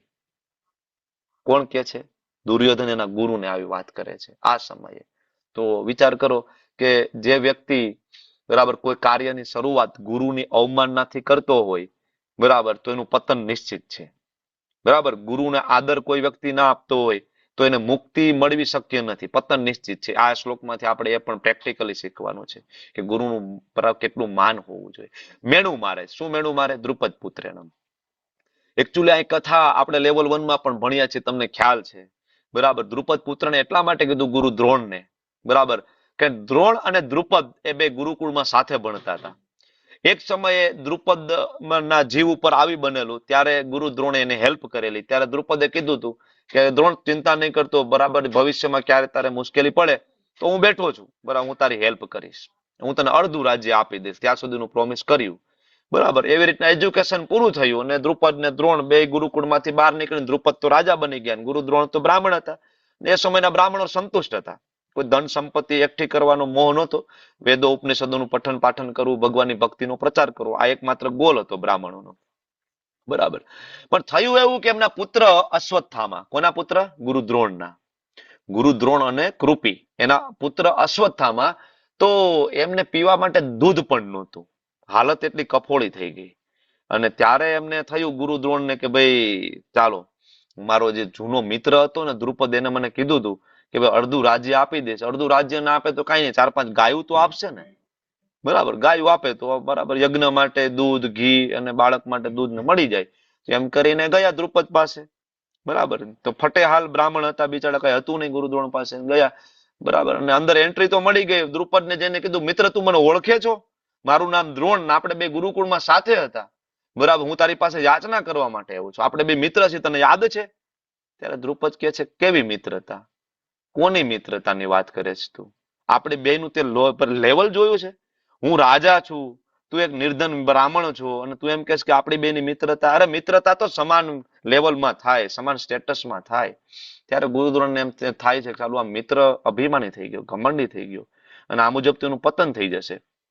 બરાબર. ત્યારે ગુરુ દ્રોણ પ્રતિજ્ઞા લે છે કે આનો ઘમંડ તો હું તોડીશ. ગુરુ દ્રોણ ત્યાંથી ક્રોધિત થઈને બહાર નીકળી જાય છે અને ભીષ્મદેવ પાસે જાય છે કે ભાઈ તમારા બાળકો બધા મને આપો, બરાબર, હું એમને ટ્રેનિંગ આપીશ. એકચ્યુઅલી ગુરુ દ્રોણનું મૃત્યુ છેલ્લે શું કામ થયું? આના ઉપરથી તમને ખબર પડે કે એકચ્યુઅલી ટ્રેનિંગ આપવાનો પર્પસ જુદો હતો. બ્રાહ્મણે ટ્રેનિંગ આપવી જો 100% નિસ્વાર્થ થઈને, પણ ટ્રેનિંગ આપવાનો પર્પસ એવો હતો કે આગળથી એમને ગુરુ દક્ષિણા માગી. બરાબર. પેલા કૌરવો પાસે, પાંડવો પાસે, ભાઈ તમે દ્રુપદને લઈને આવો. કૌરવો ગયા અને દ્રુપદ રાજા શક્તિશાળી હતા. બરાબર. બધાને ધોઈ નાખ્યા. દુર્યોધન, દુશાસન બધાને બંદી બનાવી લીધા. શું કામ? અહીંયા એકચ્યુઅલી દુર્યોધન જયારે સામે બસ સેના જોઈને ડરી ગયો, એ આજ બધા વ્યક્તિ ઉભા હતા કે જેની પાસે પેલા એને માર ખાઈ લીધો છે, બંદી બનાવી લીધા છે ઓલરેડી. એટલે દુર્યોધન ખબર પડી કે ભાઈ આની પેલા યુદ્ધ થયું ને આપણું કઈ નહોતું આવ્યું, અને આજ બધા સામે ઉભા છે તો આપણે તો ગયા કામથી. બરાબર. એટલે બરાબર એમની પાસે ગયા ને બધાને બંદી બનાવ્યા. પછી ગુરુ દ્રોણે જોયું કે ભાઈ આનું કઈ કામ નહીં કૌરવોનું. બરાબર. પછી પાંડવોને કહે છે કે તમે જાઓ. પાંડવોમાં અર્જુન જાય છે અને કૌરવોને બધાને છોડાવીને લઈ આવે ને દ્રુપદ રાજાને બંદી બનાવીને લઈ આવે છે. ગુરુ દ્રોણને ચરણોમાં મૂકી દે છે, આલ્યો તમારો દોષી. ત્યારે ગુરુ દ્રોણ એટલું જ કહે છે કે ભાઈ જા, તને ક્ષમા કરી દીધો, કાંઈ વાંધો નહીં. હવે વિચાર કરો, કોઈ ક્ષત્રિયને બંદી બનાવીને લઈ આવો, તમે સજા ના આપો ને તમે કીધું ક્ષમા કરી દીધો, મતલબ એ ક્ષત્રિય એમ કે ભાઈ એના કરતા ગળું કાપી નાખો, ભાઈ માથું કાપી નાખો, આ ક્ષમા નથી જોઈતી. દ્રુપદ છે સમસમી ગયા. જયારે એમ કીધું ને કે જા, તને માફ કર્યો, જવા દે, બરાબર, સમસમી ગયા. હવે તો બદલો લઈને રહ્યો. એકચ્યુઅલી ત્યારે દ્રુપદ ને અર્જુન જેવો પુત્ર નહોતો, એટલે કામના કરતા હતા કે આજ કાશ મારી પાસે જો અર્જુન જેવો કોઈ પુત્ર હોત ને તો આજે હું દેખાડી દેત એમ. એને એ પાછું પુણ્ય બળ એટલું હતું નહીં. જો પુણ્ય હોય ને તો સંતાન થાય, પુણ્ય હોય ને તો પુત્ર પ્રાપ્તિ થાય, પુણ્ય વગર ના થાય. પુણ્ય હતું નહીં, બરાબર. તો સંતાન થાય એમ નહોતું. તો બે બ્રાહ્મણના પુણ્યના બળે યજ્ઞમાંથી એને પુત્રની ઉત્પત્તિ કરાવી. પેલી પુત્રી માતા દ્રૌપદી યજ્ઞસેની પ્રગટ થયા અને બીજો પુત્ર પ્રગટ થયો જેનું નામ ધુષ્ટધુમ. હવે ધુષ્ટધુમનો જન્મ શેના માટે થયો? પૂછું છું તમને લોકોને પ્રશ્ન. ગુરુદ્રોણને મારવા માટે. ગુરુદ્રોણને મારવા માટે. ગુરુદ્રોણને મારવા માટે. હવે મને એમ કહો કે ધુષ્ટધુમને બરાબર હથિયાર ચલાવતા શીખડાયું કોને? દ્રોણી. વિચાર કરો કે એ સમયના બ્રાહ્મણો કેવા હશે, કેટલા ઉદાર હશે કે 7 વર્ષના ધુષ્ટધુમ થયા, ગુરુકુળમાં મૂકી દીધા. 7 વર્ષથી લઈને 25 વર્ષ સુધી ગુરુ દ્રોણે ટ્રેનિંગ આપી અને એટલો એ વ્યક્તિને એક્સપર્ટ બનાવી દીધો કે આજે એની સામે એ મહાસેનાપતિ થઈને ઉભો છે ધુષ્ટધુમ. એટલે કે છે જો આ તમારો શિષ્ય છે, મહાસેનાપતિ સામે થઈને ઉભો છે, તમે તો મૂર્ખ છો. શું કામ એડમિશન આપવું જોઈતું હતું? તમને ખબર જ છે કે આ વ્યક્તિ મોટો થઈને મને મારી નાખવાનો છે, આવાનું શું કામ ટ્રેનિંગ આપી તમે? અને ચાલો એડમિશન આપી પણ દીધું, કોઈ વાંધો નહીં, ગુરુકુળમાં આવી ગયો, તમારી સાથે એકલો જ રહેતો હતો ને, ત્યાં કેના માતા પિતા હતા? રાત્રે જઈને ગળું ના દબાવી દેવાય? નાનો હતો ત્યારે ઓશિકું ના દબાવી દેવાય? ગુંગડાવીને મારી ના નખાય? શું કામ મોટો કર્યો, શું કામ ટ્રેનિંગ આપી? તમે મૂર્ખ છો. યુધામ દ્રુપદ પુત્ર તવ શિષ્ય ધીમતા, તમે મૂર્ખ છો, તમારો શિષ્ય એક્સપર્ટ છે, જો તમારી સામે ઉભો છે આજે. આવું ગુરુનું હળહળતું અપમાન થયું ભગવદ્ ગીતાની શરૂઆતમાં, બરાબર. બ્રેકનો ટાઈમ થઈ ગયો છે આઈ થિંક, બરાબર. વિશાલ પ્રભુએ એન્ડ્રેસ કરી દીધો છે. 5 મિનિટની નાની એવી આપણે બ્રેક લઈશું અને કોઈ સરસ મજાનું કીર્તન લેવાના હોય તો તમે લોકો લઈ શકો છો. એનીબડી? કોઈ રેડી છે? માતાજી છે, હેમાંગી હરિપ્રદા માતાજી. હેમાંગી હરિપ્રદા માતાજી, યસ માતાજી. 9 ને 1 થઈ છે, 9 ને 6 સુધી તમારો class. Hare Krishna. Yes, all to you માતાજી. પ્રભુજી કોઈ હોસ્ટ આપજો ને.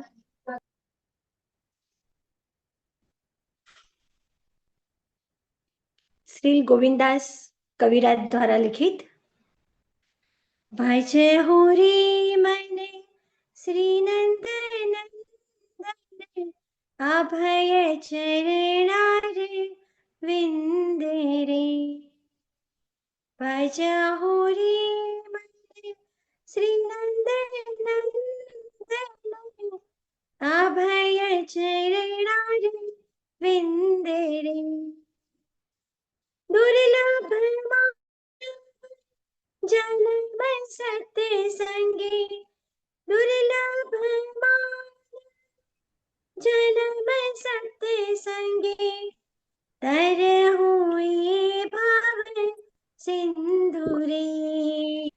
भज हो रे मन श्री नंद नंदन, अभय चरणा रे विंदे रे।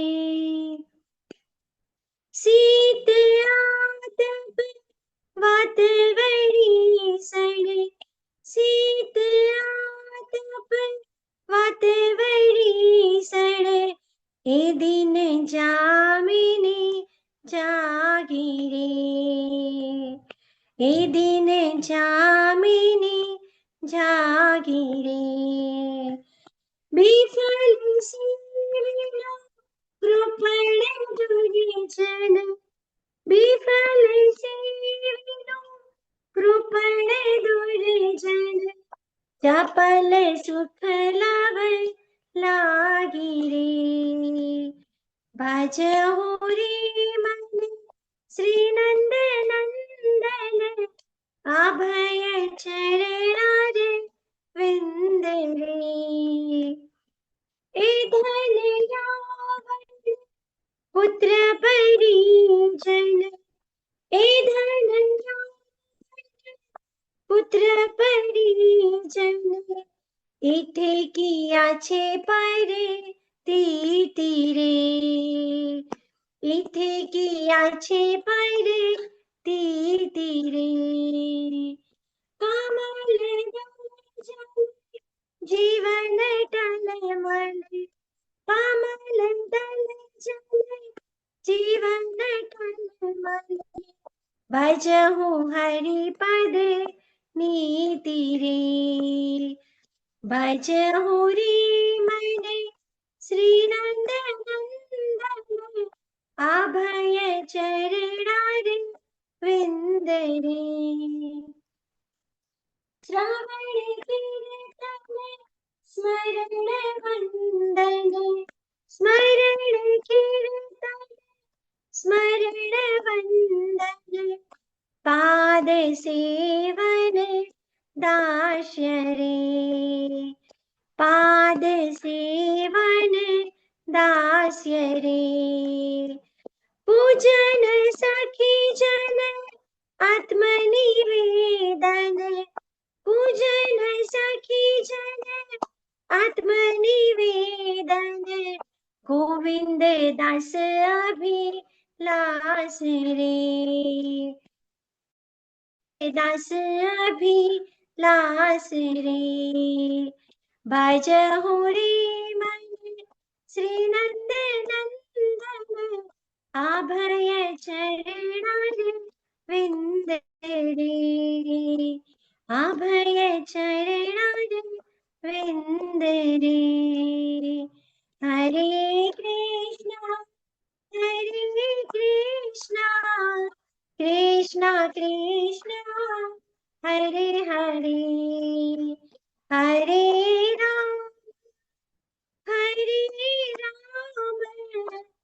રામ રામ રામ હરે હરે હરે કૃષ્ણ પ્રભુજી નાઉ over to you Hare Krishna. Thank you so much. Blissful kirtan. Thank you. ખૂબ સુંદર માતાજી. Thank you so much. ચાલો આપણે આગળ વધીએ આપણી યાત્રામાં ફરીથી. ઓકે, તો આઈ હોપ કે તમને પ્રસંગ સમજાઈ ગયો હશે, ધ્રુપદ વાળો અને ગુરુદ્રોણ વાળો પ્રસંગ. બરાબર. હવે આપણે આગળ વધીએ. જો આ એ સમયે કેટલું સરસ મજાનું ડિઝાઇન કરેલું હતું. બરાબર. જે સેના હતી, અક્ષોહિણી સેના, આ એક બાજુ 7 અક્ષોહિણી સેના, 11 એક બાજુ 11. આપણે પ્રશ્ન થાય કે ભાઈ અક્ષોહિણીમાં મતલબ કેટલું કેલ્ક્યુલેશન કેટલું હોય? તો ભાઈ એક અક્ષોહિણી હોય 21,870 ની અંદર રથ હોય, સાથે 21,870 હાથીઓ હોય એક અક્ષોહિણી સેનામાં, 65,610 ઘોડાઓ હોય એની અંદર, અને 1,09,350 પાયદળ હોય. આ બધા સાથે તો પાછા હોય જ, ઘોડા ઉપર હોય, ઘોડે સવારો હોય, હાથી ઉપર હોય અને રથ ઉપર હોય. માઇક જેનું ચાલુ હોય એનું બંધ કરી દેજો પ્લીઝ, વિનંતી છે. બરાબર.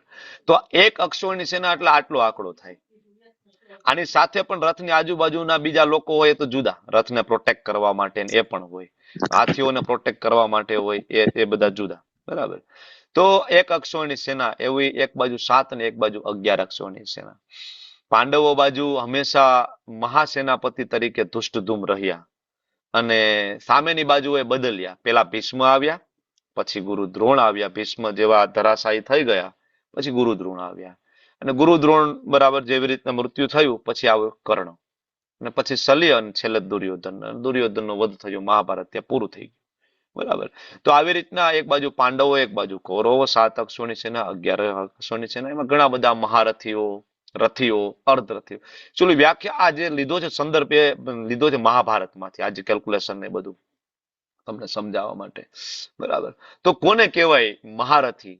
મહારથી એને કહેવાય કે સામે ગમે એટલા રથ હોય, એકલો એ વ્યક્તિ લડી શકે, જેમ કે અર્જુન, જેમ કે ભીષ્મદેવ. હજારો રથીઓ, લાખો રથીઓને એક સાથે બરાબર મારી શકે, એને કહેવાય મહારથી. અતિરથી એને કહેવાય કે જેની સામે 1000 રથ હોય તો એકલો વ્યક્તિ પહોંચી જાય, 1000 રથ, એને અતિરથી કહેવાય. અને રથી એને કહેવાય કે જેની સામે એક રથ હોય અને થોડાક સૈનિકો હોય તો એકલો પહોંચી શકે, એને રથી કહેવાય. અને અર્ધરથી છે એ નબળો સૈનિક કહેવાય. અર્ધરથી, રથી, અતિરથી અને મહારથી. તો આ રીતના ગોઠવણ હતી.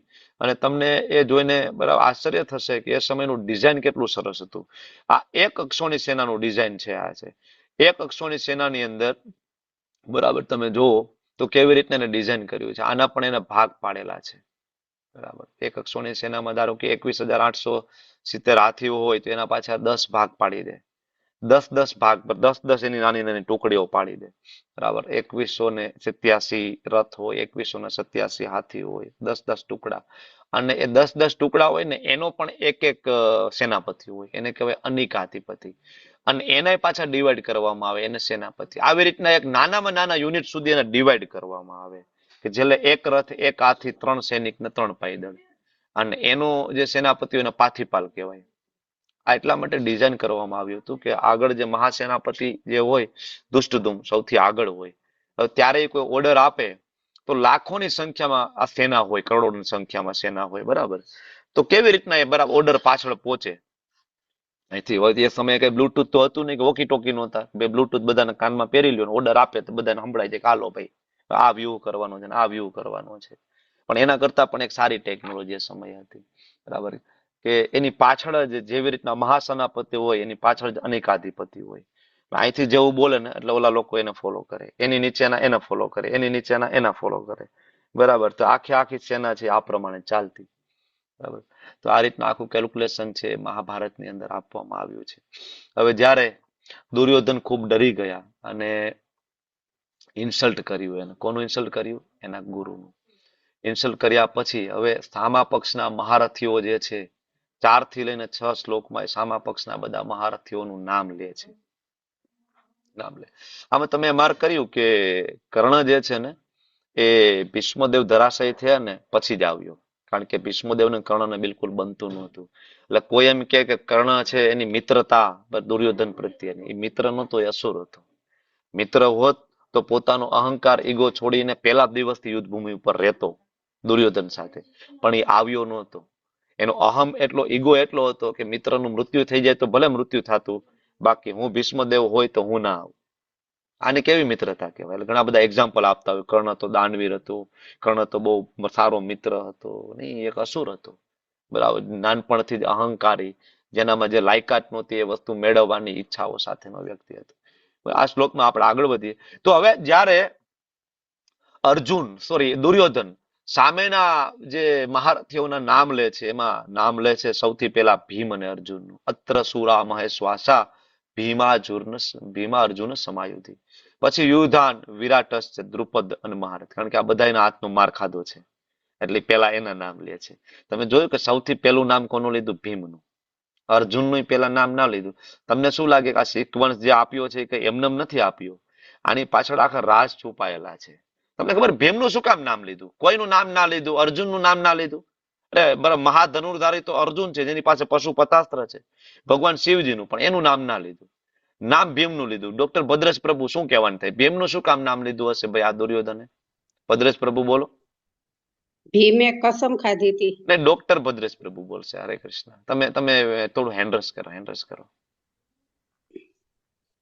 ભદ્રેશ પ્રભુ તમારો અવાજ નથી આવતો. સારું, કોણ બોલતું? મંજુલા માતાજી બોલતા હતા ને? મંજુલા માતાજી બોલો, ચાલો. હરે મંજુલા કૃષ્ણ માતાજી પ્રભુજી. બોલો. હરે કૃષ્ણ. હરે કૃષ્ણ. કેમ કે ભીમે સોગંદ ખાધા હતા દ્રૌપદીનું જ્યારે ચીરહરણ થયું અને હા. દ્રૌપદીને અમ, અ, દુર્યોધને જાંઘ પર બેસવા કીધું હતું અને હા. દ્રૌપદીનું અપમાન કર્યું હતું. હમ. એનો બદલો લેવા માટે હમ. ભીમસેને હમ. સોગંદ ખાધા હતા કે બરાબર. હું એની જાંઘ તોડીશ અને દુર્યોધનના ખૂનથી દ્રૌપદીના વાળને રંગીશ. હરે એ થોડુંક કૃષ્ણ. ડાયવર્ટ થઈ ગયું ત્યાં. બાકી આગળનું બધું બરાબર છે. એક આ જાંગ તોડીને બરાબર રક્તથી વાળ ધોવાળું એ દુશાસન માટે, દુર્યોધન માટે નહીં. ઓકે. વિશાલ, સોરી, ભદ્રેશ પ્રભુ આવી ગયા. ભદ્રેશ પ્રભુ બોલો.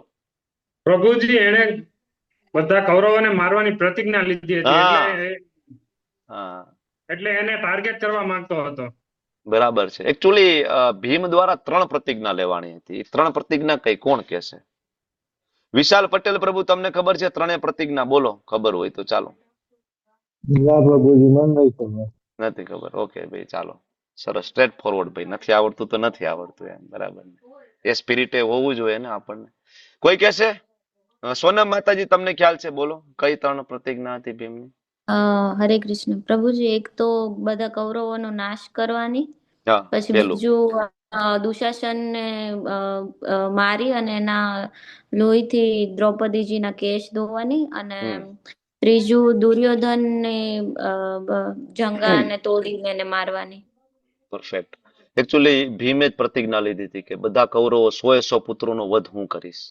એટલે તમે જોયું હશે મહાભારતના યુદ્ધની અંદર સામે સામે ઘણી વખત યુદ્ધ થાય કે યુધિષ્ઠિરની સામે બરાબર દુશાસન ને બધા હોય, પણ બાકીના કોઈ મારી નથી નાખતા. અર્જુને કોઈ કૌરવોને નથી અધમુવા કરી નાખે. પછી છેલ્લો પિક્ચર પૂરું કરે ભીમ, કારણ કે ભીમની પ્રતિજ્ઞા હતી. પેલી પ્રતિજ્ઞા 100 કૌરવોને ભીમ મારશે. બીજી પ્રતિજ્ઞા કે જે જંગા ઉપર બેહાડવાનું બરાબર એને દ્રૌપદીને કહ્યું હતું એ જંગા તોડી નાખશે, એટલે કમર છેલ્લે તોડી નાખી હતી ભગવાનના ગાઈડન્સ પ્રમાણે, તમને ખ્યાલ હશે. અને દુશાસને માતા દ્રૌપદીના વાળ પકડીને ખેંચીને સભામાં લાવ્યા હતા. તો વાળ જે છાતી સાથે જોડાયેલા છે ને, એટલે દુર્યોધને એટલે ભીમે કીધું હતું કે છાતી ફાડી નાખીશું. આવી 3 પ્રતિજ્ઞા લીધી હતી. બીજું એક ભીમનું એક કારણ છે, બરાબર, દુર્યોધનનું એક કારણ છે ભીમનું પેલા નામ લેવાનું. એને એવા એક વ્યક્તિને જોયો છે ભીમના હાથે મરતા કે જેને કોઈ મારી શકવા માટે સક્ષમ નહોતું. એ વ્યક્તિ કોણ? ભીમે મારી નાખ્યો. જરાસંઘ. જરાસંઘ, બરાબર ને. મહાબલશાલી હતો ભીમ, જેટલો જ બલશાલી હતો. અને જરાસંઘના 2 કટકા કરીને અલગ અલગ દિશામાં કટકા ફેંકી દીધા હતા. તો એને આ પણ જોયું હતું કે ચાલો ભીમે તો આને માર નાખ્યો હતો, તો બરાબર મારું શું થશે? એટલે સૌથી પહેલા એને ભીમનું નામ લીધું. બીજું નામ એને અર્જુનનું લીધું, કારણ કે એ પણ બરાબર ભગવાનના ભક્ત મહાદેવજી એને પશુપાતાસ્ત્ર આપ્યું હતું. તો અને બીજું એને યાદ હતું કે ભાઈ જયારે દ્રુપદ રાજાને બરાબર અમે ત્યાં ગયા હતા ને, ત્યારે આ અર્જુન જ આવ્યો હતો અમને બચાવવા માટે. અમારું થતું તો અમારાથી કઈ થયું નહોતું, એટલે બીજું નામ એને અર્જુનનું લીધું. પછી એને યુયુધાન, વિરાટ, દ્રુપદ આવા અલગ અલગ નામ લીધા, બરાબર. તો આગળ જે નામ આવે છે દુષ્ટકેતુ, ચેકિતાન, 5મા શ્લોકની અંદર દુષ્ટકેતુ, ચેકિતાન, કાશીરાજ, પુરુજીત, કુંતીભોજ, શૈબ્ય, આ બધા શક્તિશાળી યોદ્ધાઓ સામેના પક્ષમાં હતા. અને દુર્યોધન એના નામ લે છે. તો દુષ્ટકેતુ એટલે શિશુપાલના પુત્ર છે. શિશુપાલ તો ભગવાનના દ્વેષી, બરાબર, પણ છતાં એનો દીકરો છે ભગવાનની સાઈડમાં રહ્યો હતો. ડિસિઝન બરાબર એને એ પ્રકારનું લીધું હતું કે હું ભગવાનની સાઈડમાં રહીશ, બરાબર. તો દુષ્ટકેતુ ભગવાનની સાઈડમાં હતા, બરાબર. પાંડવોની વિરુદ્ધ નહોતા ગયા. ચેકિતાન છે એક યાદવ, બરાબર, અને મહારથી હતા, એ પણ કમાન્ડર ઇન ચીફ સામેની સાઈડમાં. કાશીરાજ, કાશીના રાજા, એ પાંડવોના પક્ષેથી લડ્યા હતા. અને પુરુજીત અને કુંતીભોજ છે કુંતી મહારાણીના ભાઈઓ, બરાબર, એ પણ સામેની સાઈડમાં હતા. અને શૈબ્ય, યુધિષ્ઠિર મહારાજના સસરા, એ પણ મહારથી હતા. એકચ્યુઅલી નરપુંગવ તરીકે ઓળખાય છે. એક સાથે ઘણા બધાનો વિધ્વંસ કરી શકે એવા પરાક્રમી રાજા હતા. અને યુધિષ્ઠિર મહારાજના લગ્ન એમની પુત્રી દેવિકા સાથે થયા હતા, એટલે એ પણ સામે હતા. એટલે આ બધાને જોઈને દુર્યોધનના હાજા ગગડી ગયા હતા. આ તો બહુ મહાન રાજાઓ સામે છે. પછી આગળ નામ લે છે 6ઠા શ્લોકમાં, પરાક્રમી યુધામન્યુ, અત્યંત શક્તિશાળી ઉત્તમોજા. યુધામન્યુ, ઉત્તમોજા એકચ્યુઅલી ત્યાં દ્રુપદના પુત્રો જ છે, બીજા પુત્રો છે એકચ્યુઅલી, બરાબર. અને સુભદ્રાના પુત્ર. કોણ સુભદ્રાના પુત્ર? મહારથી. નામ? અભિમન્યુ, બરાબર, અભિમન્યુ. શરૂઆતના ક્લાસમાં મેં તમારું નામ લીધું હતું શશી માતાજી. તમે પ્રશ્ન પૂછ્યો હતો ને ભગવાનના ષડઐશ્વર્ય માટે, બરાબર. તો એ આજના બરાબર વિડીયોમાં શરૂઆતમાં છે. કદાચ તમે મોડા આવ્યા હોય ને તો તમે જોઈ લેજો. તમારા માટે ત્યાં પીપીટી રાખી હતી થોડીક વાર પૂરતી, કે તમે સ્ક્રીનશોટ લઈ લો. તમે જે મને મોકલ્યું ને એ તો અષ્ટ સિદ્ધિઓ છે, અષ્ટ સિદ્ધિઓ. અષ્ટ સિદ્ધિ ને ભગવાન ષડઐશ્વર્યથી પરિપૂર્ણ છે, બરાબર. તો મેં આજે આપ્યું. તો પ્રભુજી એના ગુણો કયા? તો એની ગુણો બે અલગ અલગ છે ને? એ જુદું છે. એ ભક્તિ રસામૃત સિંધુમાં આવશે ને 64 ગુણો આવશે ભગવાનના. એ તો જુદા છે. 64 ગુણો, બરાબર. એ અલગ આગળ ભણશું આપણે. ઓકે. તો સુભદ્રાજીના પુત્ર અભિમન્યુ અને દ્રૌપદી માતાના પણ 5 પુત્રો. આ બધા મહારથીઓ હતા, કોઈ સામાન્ય નહોતા. ખબર છે ને, છેલ્લે અશ્વત્થામાં 5 એના માથા કાપીને લઈ આવ્યો હતો કોથળામાં નાખીને, બરાબર. એ 5 પુત્રોની વાત કરે છે. અને હવે આ બધાની સામેવાળાની બધાની 6 શ્લોક સુધી ચર્ચા થઈ ગઈ, બરાબર. હવે આ બધી ચર્ચા પછી એને એમ થાય કે ભાઈ આ ગુરુદ્રોણ કદાચ ડરી જાય. અને બીજું એ પણ હતું કે ગુરુદ્રોણનું હળાહળ અપમાન થઈ ગયું. આગળ જેમ ફાવે એમ કહી દીધું, અપમાન કરી દીધું. તો હવે દુર્યોધનને એમ થાય છે કે ગુરુદ્રોણ એમ કહી દે કે ભાઈ તને એટલો જ બધો ભય લાગતો હોય, ડર લાગતો હોય આ બધા મહારથીઓથી, અને બીજું તું મારું કે માનતો નથી, મારું આટલું અપમાન કરતો હોય, ભાઈ તમે લડી લો ભાઈ સાથે, મારે શું લેવા દેવા, હું જતો રહું છું. આટલું તું મારું અપમાન કરે છો, જેમ ફાવે એમ બોલે, હું જતો રહું છું. એટલે અહીંયા તમે જોશો ને દુર્યોધનનો ડિપ્લોમેટિક સ્વભાવના તમને દર્શન થશે. આગળ અપમાન કર્યું હતું ને આ 7મા શ્લોકમાં એ શબ્દ વાપરે છે દ્વિજો ઉત્તમ, કે ભાઈ તમે તો બ્રાહ્મણ શ્રેષ્ઠ છો, એટલે ભાઈ હમણાં ખબર નહોતી, બરાબર? હમણાં તો તું કહેતો તો મેણું મારતો તો, હવે કે બ્રાહ્મણ શ્રેષ્ઠ છો. તમારી જાણ માટે હવે પેલા તો સામેવાળાનું તો કહી દીધું, બરાબર? સામેવાળા બધા મોટા મોટાનું કીધું, પણ આ બાજુ પછી કોન્ફિડન્સ તૂટી જાય ને, આ બાજુ પક્ષમાં તો. એટલે પોતાના પક્ષનો કોન્ફિડન્સ વધારવા માટે હવે પોતાની સેનાના નાયકો જે છે, બરાબર, એના વિશે વાત કરે છે. સામેવાળાનું કહી દીધું પોતાની સેનામાં કોણ કોણ છે. એટલે પરફેક્ટ કહેવાય ને, ડિપ્લોમેટિક રાજનીતિકના વ્યક્તિ હતો દુર્યોધન, બરાબર. હવે સામેવાળાને ગણાવી દીધા. હવે દ્રોણને એમ થાય કે ભાઈ લડવું અઘરું છે, અથવા દુર્યોધનની આજુબાજુમાં કોઈ સાંભળતા એમ લાગે કે લડવું અઘરું છે, તો કે એને ચિંતા નહીં કરતા, આપણી પાસે છે બધા મહારથીઓ. એટલે 8મા શ્લોકથી હવે પોતાની સાઈડની વાત કરે. પણ તમે 8મા શ્લોકમાં જોશો ને, તો સૌથી પહેલા કોનું નામ લે છે? મારી સેનામાં સ્વયં આપ, એટલે કે ભવાન. ભવાન એટલે પોતે. હવે તમે આમ જોવો, હું તમને એક પ્રશ્ન પૂછું કે કૌરવોની સેનામાં સૌથી બલશાલી કોઈ યોદ્ધા હોય તો કોણ? અનબીટેબલ યોદ્ધા કોણ? ભીષ્મ પિતામહ. ભીષ્મ પિતામહ અનબીટેબલ, બરાબર. કોઈની તેવડ નથી કે ભીષ્મદેવની સામે યુદ્ધ કરી શકે અને જીતી શકે, બરાબર. એ બહુ અઘરું છે, ઈચ્છા મૃત્યુનું વરદાન, બરાબર. ને પોતે ભીષ્મદેવ એટલે કોઈ સામાન્ય નથી, 33 કોટી દેવતાઓમાંના એક દેવ વસુ છે પોતે, બરાબર. અને બીજું એ કે ભગવાનના મહાન ભક્ત છે. તમને આશ્ચર્ય થતું હશે ને, આપણે મહાભારતમાંથી ભીષ્મદેવનું ચરિત્ર જોઈએ તો આપણને એવું લાગે કે આ ભીષ્મદેવ તો વિરોધ પક્ષમાં રહ્યા, ભગવાનની સામે ઉભા રહ્યા, એને તો ભગવાન ઉપર બાણ છોડ્યા છે, અને પ્રભુજી કહે છે મહાન ભક્ત. પણ ભાગવતમ વાંચો ત્યારે ખબર પડશે કે ભીષ્મદેવ કોણ છે. ભીષ્મદેવ છે મહાભાગવત છે. 12 મહાજનોમાં એક એનું નામ છે, કોઈ સામાન્ય વ્યક્તિ નહીં.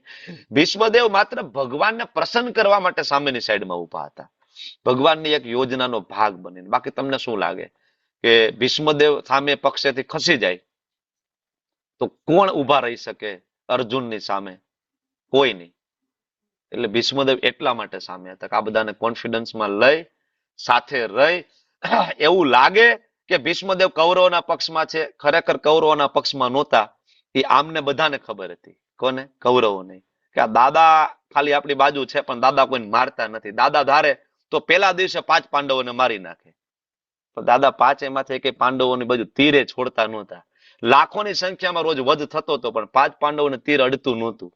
એટલે તો વચ્ચે દુર્યોધન ખીજાઈ ગયું, તમે શું કે કરો છો, રોજ જઈને રમત કરો છો ત્યાં જઈને?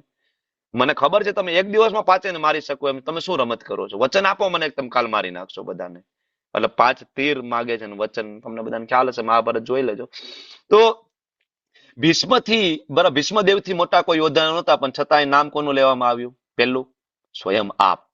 કારણ કે એક તો બ્રાહ્મણ છે, એટલે થોડો પ્રોટોકોલ ખબર છે, પેલા બ્રાહ્મણનું નામ લેવાય, પછી ભીષ્મદેવ. પછી નામ લીધું કર્ણનું.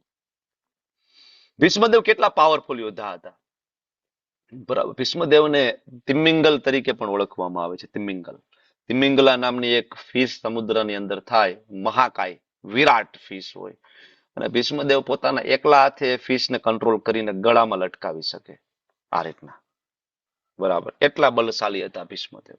અને તમને એ પણ ખબર પડી, કદાચ તમે ભૂલી ગયા હોય, હમણાં આપણે વાત કરી કે ભીષ્મદેવનું યુદ્ધ ભગવાન પરશુરામ સાથે થયું હતું. બંને, બરાબર, ગુરુ અને શિષ્ય વચ્ચે ઘમાસાણ યુદ્ધ થયું હતું, અને કોઈ રિઝલ્ટ નહોતું આવતું. ભગવાન શિવજી અલ્ટિમેટલી મધ્યસ્થી બન્યા હતા. તો આટલો મોટો યોદ્ધા, પણ ભીષ્મદેવનું પેલા નામ ના લીધું. પેલું નામ લીધું ગુરુદ્રોણનું, કારણ કે એનું અપમાન કર્યું હતું. પછી ભીષ્મદેવ, પછી કર્ણ. કારણ કે કર્ણ અને ભીષ્મદેવને બનતું નહોતું. ભીષ્મનું નામ લે અને કર્ણનું નામ ન લે તો કર્ણ કહી દે કે ભાઈ હવે તમારા માટે એ જ હોય તો લડી લો તમે, મારું તો તું કઈ નામ નથી લેતો, કેસ ખાલી મિત્ર મિત્ર, બરાબર. એટલે કર્ણનું નામ લીધું. ત્રીજું નામ લીધું કૃપાચાર્ય. કૃપાચાર્ય નું નામ શું કામ લીધું? ત્રીજું, કૃપાચાર્યની બેન, એનું નામ કૃપી, અને કૃપીના લગ્ન દ્રોણાચાર્ય સાથે થયા હતા. એટલે અહીં યાદ દેવડાવે છે દુર્યોધન એના ગુરુને કે તમે કૃપાચાર્યને તો ઓળખો છો ને, આપણી સાઈડમાં છે, અને એ તમારા બેન, તમારા વાઈફના ભાઈ, મતલબ તમારો સાળો થાય. ઘરે જઈને રોટલા તો ખાવાના છે ને કૃપીના હાથના, તમારા સાળો આપણી બાજુમાં છે, એટલે યુદ્ધ બરાબર કરજો, બરાબર. પછી આગળ નામ લે છે અશ્વત્થામા. અશ્વત્થામા તો એનો જ દીકરો ગુરુદ્રોણનો. એટલે આના તમે જોવો ને, એકદમ પોલિટિકલ નેચર, કે ગુરુદ્રોણને બિલકુલ છટકવા ના દે, ઇમોશનલી કમ્પ્લીટલી બ્લેકમેલ કરવા માટેની આ બધી યોજના ચાલી રહી છે. અશ્વત્થામા, અને છેલ્લે વિકર્ણનું નામ લેવામાં આવે છે. વિકર્ણ, જો 100 કૌરવોમાંથી એક કૌરવનું નામ ભગવદ ગીતામાં નથી, સિવાય એક વખત વિકર્ણ. શું કામ? વિકર્ણ એકમાત્ર એવો બરાબર કૌરવ હતો કે જયારે માતા દ્રૌપદીનું વસ્ત્રહરણ થયું ત્યારે આ ભાઈ ઉભા થઈને બોલ્યા હતા કે ભાઈ આ તું ખોટું કરો તમે બંને, તમે બે મોટા છો પણ તમે બે બરાબર કે ભાન ભૂલી ગયા. આપણી ભાભી થાય ને ભાભી માં સમાન થાય, માને નિર્વસ્ત્ર ના કરાય, દંડવત કરવા ના હોય. વિકર્ણ આવું બોલે છે ત્યારે દુર્યોધન કહે છે કે ભાઈ નાના છોકરાઓ વચ્ચે નહીં બોલવાનું, બે જા કે બહાર જવા દે. હળાહળ અપમાન કરે વિકર્ણનું. વિકર્ણ ત્યારે તો શાંત રહે છે, પણ અત્યારે વિકર્ણનું નામ એટલા માટે દુર્યોધને લઈ લીધું કે ભાઈ ત્યારે તે વિરોધ કર્યો હતો, અત્યારે તો આ પક્ષમાં ઉભો છો, ખરેખર લડવા માંગતો હોય તો આ પક્ષમાં રહે, નહીતર અત્યારે જવું હોય તો સામેના પક્ષમાં જતો રહે. અને બીજું વિકર્ણને એમ થાય કે ભાઈ ના ના મને થોડું માન આપે છે, થોડું સોફ્ટ કોર્નર બતાવે, એટલા માટે પણ એનું નામ લીધું. પછી સોમદત્તના પુત્ર ભૂરિશ્રવા, એ પણ બધા મહાપુરુષો, આ બધાના નામ લીધા. અને હવે આ બધાના નામ લીધા અને 9મા શ્લોકમાં આવીને કહે છે ગુરુ દ્રોણને કે આટલા જ નહીં, હજી ઘણા બધા છે આપણી પાસે, અન્ય ચ બહુએ સુરા છે આપણી પાસે, સુરવીરો છે. મદ અર્થ થે, મારી હેલ્પ માટે આવ્યા છે. અરે ત્યક્ત જીવિતા, પોતાનું જીવનનો ત્યાગ કરી દેશે. હવે અહીંયા એની જીભ છે એ લપસી ગઈ. બોલવું એવું જોઈતું હતું કે એ સામેવાળાના પ્રાણ લઈ લેશે, બધાને મારી નાખશે, પણ બોલ્યા એવું કે પોતાના જીવન છે ત્યજી દેશે. આમ જોઈએ તો સાચું જ ને, દુર્યોધનની બાજુમાં ઉભા હોય તો જીવન ત્યજવાનો જ વારો આવે. બરાબર, આપણે દુર્યોધન જેવા મિત્ર રાખ્યા હોય તો આપણે જીવન ત્યજી નીચલી યોનીમાં જ જવાનું રહીએ. એટલે મિત્ર કેવા રાખવા ને કોની બાજુમાં ઉભો રહેવું આપણે ખબર પડે. તો અહીંયા ગુરુ દ્રોણને કહે છે ભાઈ કેટલાય બધા શૂરવીરો છે કે જે આવ્યા છે જીવન ત્યજવા માટે. ગુરુ દ્રોણ પ્રશ્ન કરે ભાઈ ઠીક છે આવ્યા તો છે, શસ્ત્ર બસ્ત્ર લઈને આવ્યા છે કેમ ન આવ્યા છે? તો કે નાના શસ્ત્ર પ્રહારણ. અરે એક બે ની રિક્ષાઓ ભરીને આવ્યા છે શસ્ત્ર લઈને, નાના શસ્ત્ર પ્રહારણા. કેટલાય બધા શસ્ત્ર છે, AK-47 બંદૂક લઈને આવ્યા છે. ત્યારે હતું નહીં, હું તમને ખાલી વાત કરું છું, આના કરતા પાવરફુલ શસ્ત્રો હતા એકચ્યુઅલી, લઈને આવ્યા છે નાના શસ્ત્ર પ્રહારણા. ગુરુ દ્રોણ કે એ તો બરાબર છે, પણ આવડે તો છે અકલતા કે ખાલી લઈને જ આવ્યા ટીંગાળીને ખંભે? તો કે ના સર્વે યુદ્ધ વિશારદા, એક્સપર્ટ છે, તમે ચિંતા નહીં કરતા, આ બધા યુદ્ધ વિદ્યામાં નિષ્ણાંત છે. બરાબર, એટલે 9મા શ્લોકની અંદર આવી રીતના એની ટંગ બરાબર જીભ સ્લીપ થાય, આ એક કારણ છે એકચ્યુઅલી ના યુદ્ધ જીતવાનું એક કારણ છે. બરાબર, ને પછી કમ્પેરિઝન કરે છે 10મા શ્લોકની અંદર. બરાબર, કે ભાઈ તમે ચિંતા નહીં કરતા, અરે આપણું સૈન્ય બળ તો અમાપ છે, આપણી બધું ભીષ્મ પિતામહ છે, ગુરુ દ્રોણ ને કહે છે. બરાબર, આપણે તો સામે તો ભીમ છે, ભીમ તો નવો નિશાળ્યો છે ભાઈ, એને બહુ ના ખબર પડે, એ તો અધૂરું છે, એનું બહુ કઈ ખાસ ચિંતા કરવાની જરૂર નથી. હકીકતે ભયભીતિ વ્યક્તિ પોતે છે. કોણ છે? ગુરુ દ્રોણને કોઈ ખાસ ભય નથી, પણ ભયભીતિ ભાઈ પોતે છે. જયારે પોતે ભયમાં છે એટલે બીજાને સલાહ આપે છે કે તમે ચિંતા નહીં કરતા. અરે જ્યાં સામે કૃષ્ણ ઉભા હોય શું ચિંતા નહીં કરતા? વિજય 100% સામેની બાજુ જ રહેવાનો ને. બરાબર, એટલે કહે છે કે માટે સૈન્ય વ્યૂહમાં પોતપોતાના મોખરાના સ્થાને. આગળના 11મા શ્લોકમાં શું કહે છે? હવે જો બધાના નામ લઈ લીધા, મોટા મોટાના. તો બીજા બધા રાજા આવ્યા હતા, રાજુ રજવાડું બધું છોડીને, પત્ની બાળકો છોડીને, એ બધા કે ને ભાઈ અચ્છા તમે કૃપાચાર્યનું નામ લીધું, વિકર્ણનું નામ લીધું, કર્ણનું નામ, અમારું શું? અમને તો કઈ માન સન્માન નહીં, અમારું કઈ નામે તમે લીધું નથી, તો તમે લડી લો, એક કામ કરો. આમ બધા જાય છે, હાલો હાલો હાલો નીકળીએ આપણે, આનું ના કઈ માન સન્માન નથી.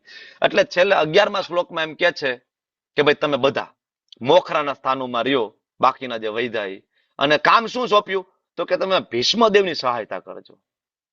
ભીષ્મદેવને કોની સહાયતાની જરૂર પડે વિચાર તો કરો. પણ આ તો ઓલા બધાને જોમ ભરાઈ દે, આપણી કામ નબળું નથી આપ્યું આપણને, ભીષ્મદેવની સહાયતા કરવા માટે રાખ્યા. શું વાત કરો તમે? દુર્યોધન કેટલું સન્માન આપે છે આપણને, કેટલું માન આપે છે. ભીષ્મદેવનું અમારે રક્ષણ કરવાનું, આજુબાજુમાં ઉભા રહીને, આજુબાજુમાં જેટલા હતા એ બધાને. આને કહેવાય પ્રોપર ડિપ્લોમેટિક સ્વભાવ. ભાઈ કે ભાઈ ભીષ્મદેવ વૃદ્ધ થઈ ગયા, કદાચ સામેની સાઈડમાં તીર છોડતા હોય, પાછળથી કોઈ તીર બીર મારી દે, તમે બધા ધ્યાન રાખજો, આજુબાજુ ઉભા રહેજો. આ બધા જોમમાં આવી ગયા, વાહ ભાઈ વાહ, બહુ માન સન્માન મળે છે, ડિપ્લોમેટિક સ્વભાવ.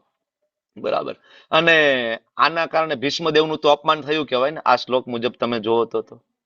પણ એને ખબર હતી કે ભીષ્મનું ગમે એટલું અપમાન કરો ને તો એ બરાબર અમારી સાઈડથી લડશે. શું કામ?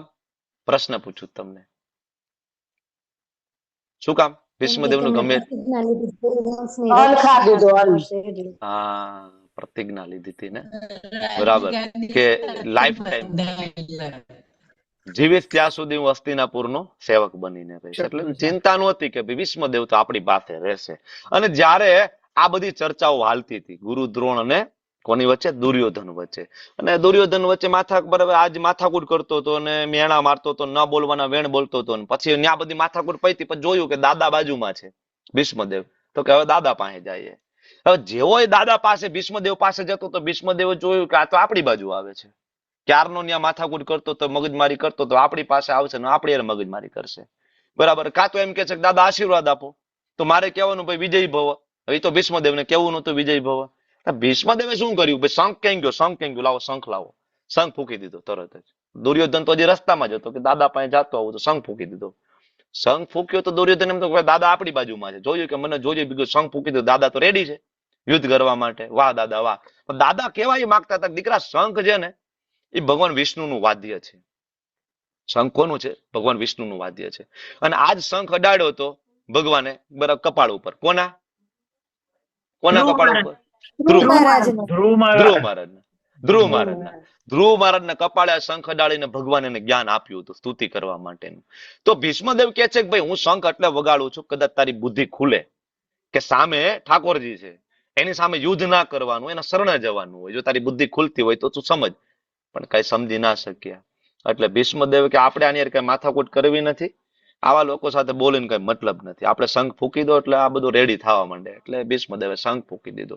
જેવો ભીષ્મદેવે શંખ ફૂંક્યો ને પછી શંખ વાગ્યા, નગારા, તુરા, રણશિકા બધું ધબધબાટી. બરાબર. કારણ કે બધાને બરાબર ઉત્સાહ ભરવાનો હતો, જોમ. એટલે સમય મ્યુઝિક વાગતા એ સમયે. અત્યારે તમે જોશો ને તો એક જગ્યા આવી ધબધબાટી બોલતી હોય. ક્યાં? મેરેજમાં બિચારો વરરાજો જાતો હોય, તોરણે આવતો હોય ને એવી ધબધબાટી બોલતી હોય, ખબર જ ન પડે કે યુદ્ધમાં આપણે જઈ રહ્યા છીએ. વરરાજો આમ હાથમાં તલવાર લઈને બેઠો હોય, કેમ થાય કે આપણે જ આ જગતના રાજા છીએ. પછી તો બીજે દિવસે ભલે તલવારની જગ્યાએ હાવેણી હાથમાં હોય, પણ એ દિવસે તને ખબર પડવા દેવાની નથી. એટલે વગાડો ભાઈ, બધા પૈસા ઉડાડો, વગાડો, ધબધબાટી બોલાવો. આ સિસ્ટમ ત્યારની હાલે ઉત્સાહ ભરવા માટે. આપણા લગ્નમાં ધબધબાટી બોલતી હતી ને આપણને એમ થયું આજ તો આપણે જ રાજા છીએ. ઘોડા ઉપર બેહાડા, રથ ઉપર બેહાડા, અહીંથી કાઢે માણસોના ટોળા ને. તો આટલા માટે ઉત્સાહ ભરવા માટે, સાયકોલોજીકલ. બરાબર. અને પછી 14મા શ્લોકની અંદર આ ભગવદ્ ગીતાના આપણા હીરોની એન્ટ્રી થાય. કોણ? માધવ. તત શ્વેતે હરિહર યુક્તે મહતી ચંદને સ્થિતો માધવ પાંડવાશ્ચેવ દિવ્યો શંખો પ્રદત્મતુ. એટલે બીજી બાજુએ સામા પક્ષે શ્વેત અશ્વ જોડેલા રથની અંદર ભગવાન કૃષ્ણ અને અર્જુન આવ્યા અને એમના દિવ્ય શંખો ફૂક્યા. અહીંયા દિવ્ય શંખ શબ્દ વપરાયો છે. દિવ્યો શંખો. શંખ તો સામેની સાઈડમાં પણ ફૂંકાણા હતા, પણ ત્યાં દિવ્ય શબ્દ નહોતો, કારણ કે આ શંખ ભગવાનનો છે. બરાબર. ભગવાનનો શંખ એ સાંભળી અને આનંદિત થાય જે ભગવાનનો ભક્ત હોય. બરાબર. બાકી આજે તમે મંદિરમાં જોશો ને, ઘણા બધા એવા મંદિરો છે જ્યાં સવારમાં શંખ ફૂંકાતો હોય ને, તો આજુબાજુમાં કેટલાય દુર્યોધન દુશાસન હોય છે જે કમ્પ્લેન કરવા આવે, ભાઈ સવાર 4:30 વાગ્યામાં શંખ ફૂંકો તમે, બધું મંદિર બંધ કરીને કરજો, બહાર અવાજ ન આવવો જોઈએ. તમે જોયા છે આવું? અમે તો અનુભવ કરેલા છે. જે આપણે સનાતનનો ઝંડો લઈને આપણે નીકળીએ છીએ, હિન્દુનો ઝંડો લઈને નીકળીએ છીએ ને, એ જ આપણા મંદિરમાં જો સવારે 4:30 વાગે મંગલા આરતીનો શંખ ફૂંકાય ને, બાજુવાળા કમ્પ્લેન કરી દે. જુહુ મંદિરમાં આવું ઘણી વખત થયું. મુંબઈમાં 5 વાગે મંગલા આરતી ચાલુ કરવી પડે છે. 4:30 નો ટાઈમ હોય ને, 5 વાગે, અડધી કલાક લેટ. ભારતમાં ઘણા બધા આપણા મંદિર છે જે આપણા હિન્દુઓ વિરોધ કરે છે. બાકી નમાજના ભૂંગળા મોટા મોટા બોલતા હોય ત્યાં કોઈ કહેવા નહીં જાય 6 વાગ્યામાં, 5 વાગ્યામાં. બરાબર. તો અસુરો લોકો હોય ભગવાનના શંખને સહન ના કરી શકે. દિવ્ય શંખ હતા. એટલે જેવા ભગવાને શંખ ફૂંક્યા ને, સામેવાળા અડધાનું કામ ત્યાં પૂરું થઈ ગયું. બીજું આ શબ્દ વાપરે છે માધવ. માધવ એટલે લક્ષ્મીપતિ. જ્યાં કૃષ્ણ હોય, જ્યાં નારાયણ હોય, ત્યાં હંમેશા લક્ષ્મીજી સાથે હોય. લક્ષ્મીજી એના પતિ વગર એકલા બિલકુલ ના રહી શકે. તો 100% વિજય ની બરાબર, એમાં કોઈ શંકાને સ્થાન નહોતું. જે રથ હતો, આ રથ અગ્નિદેવ દ્વારા આપેલો રથ હતો. એમાં અગ્નિદેવે વરદાન આપ્યું હતું કે 3 લોકની અંદર આ રથ છે વિજય થશે. આટલી ચર્ચાઓ આજે રાખીએ અને આવતીકાલે આગળના શ્લોકથી આપણે ચર્ચાઓને આગળ વધારીશું. ખૂબ ખૂબ ધન્યવાદ. તમે બધા શાંતિપૂર્વક સાંભળ્યો. વાંછાકલ્પતરુભ્યશ્ચ કૃપા સિંધુભ્યઃ ચ પતિતાનાં પાવનેભ્યો વૈષ્ણવેભ્યો નમો નમઃ. અનંત કોટિ વૈષ્ણવ કી જય. શ્રી પ્રભુપાદ કી જય. હરે કૃષ્ણ કૃષ્ણ કૃષ્ણ હરે હરે, હરે રામ રામ રામ હરે હરે. હરે કૃષ્ણ પ્રભુજી. Thank you.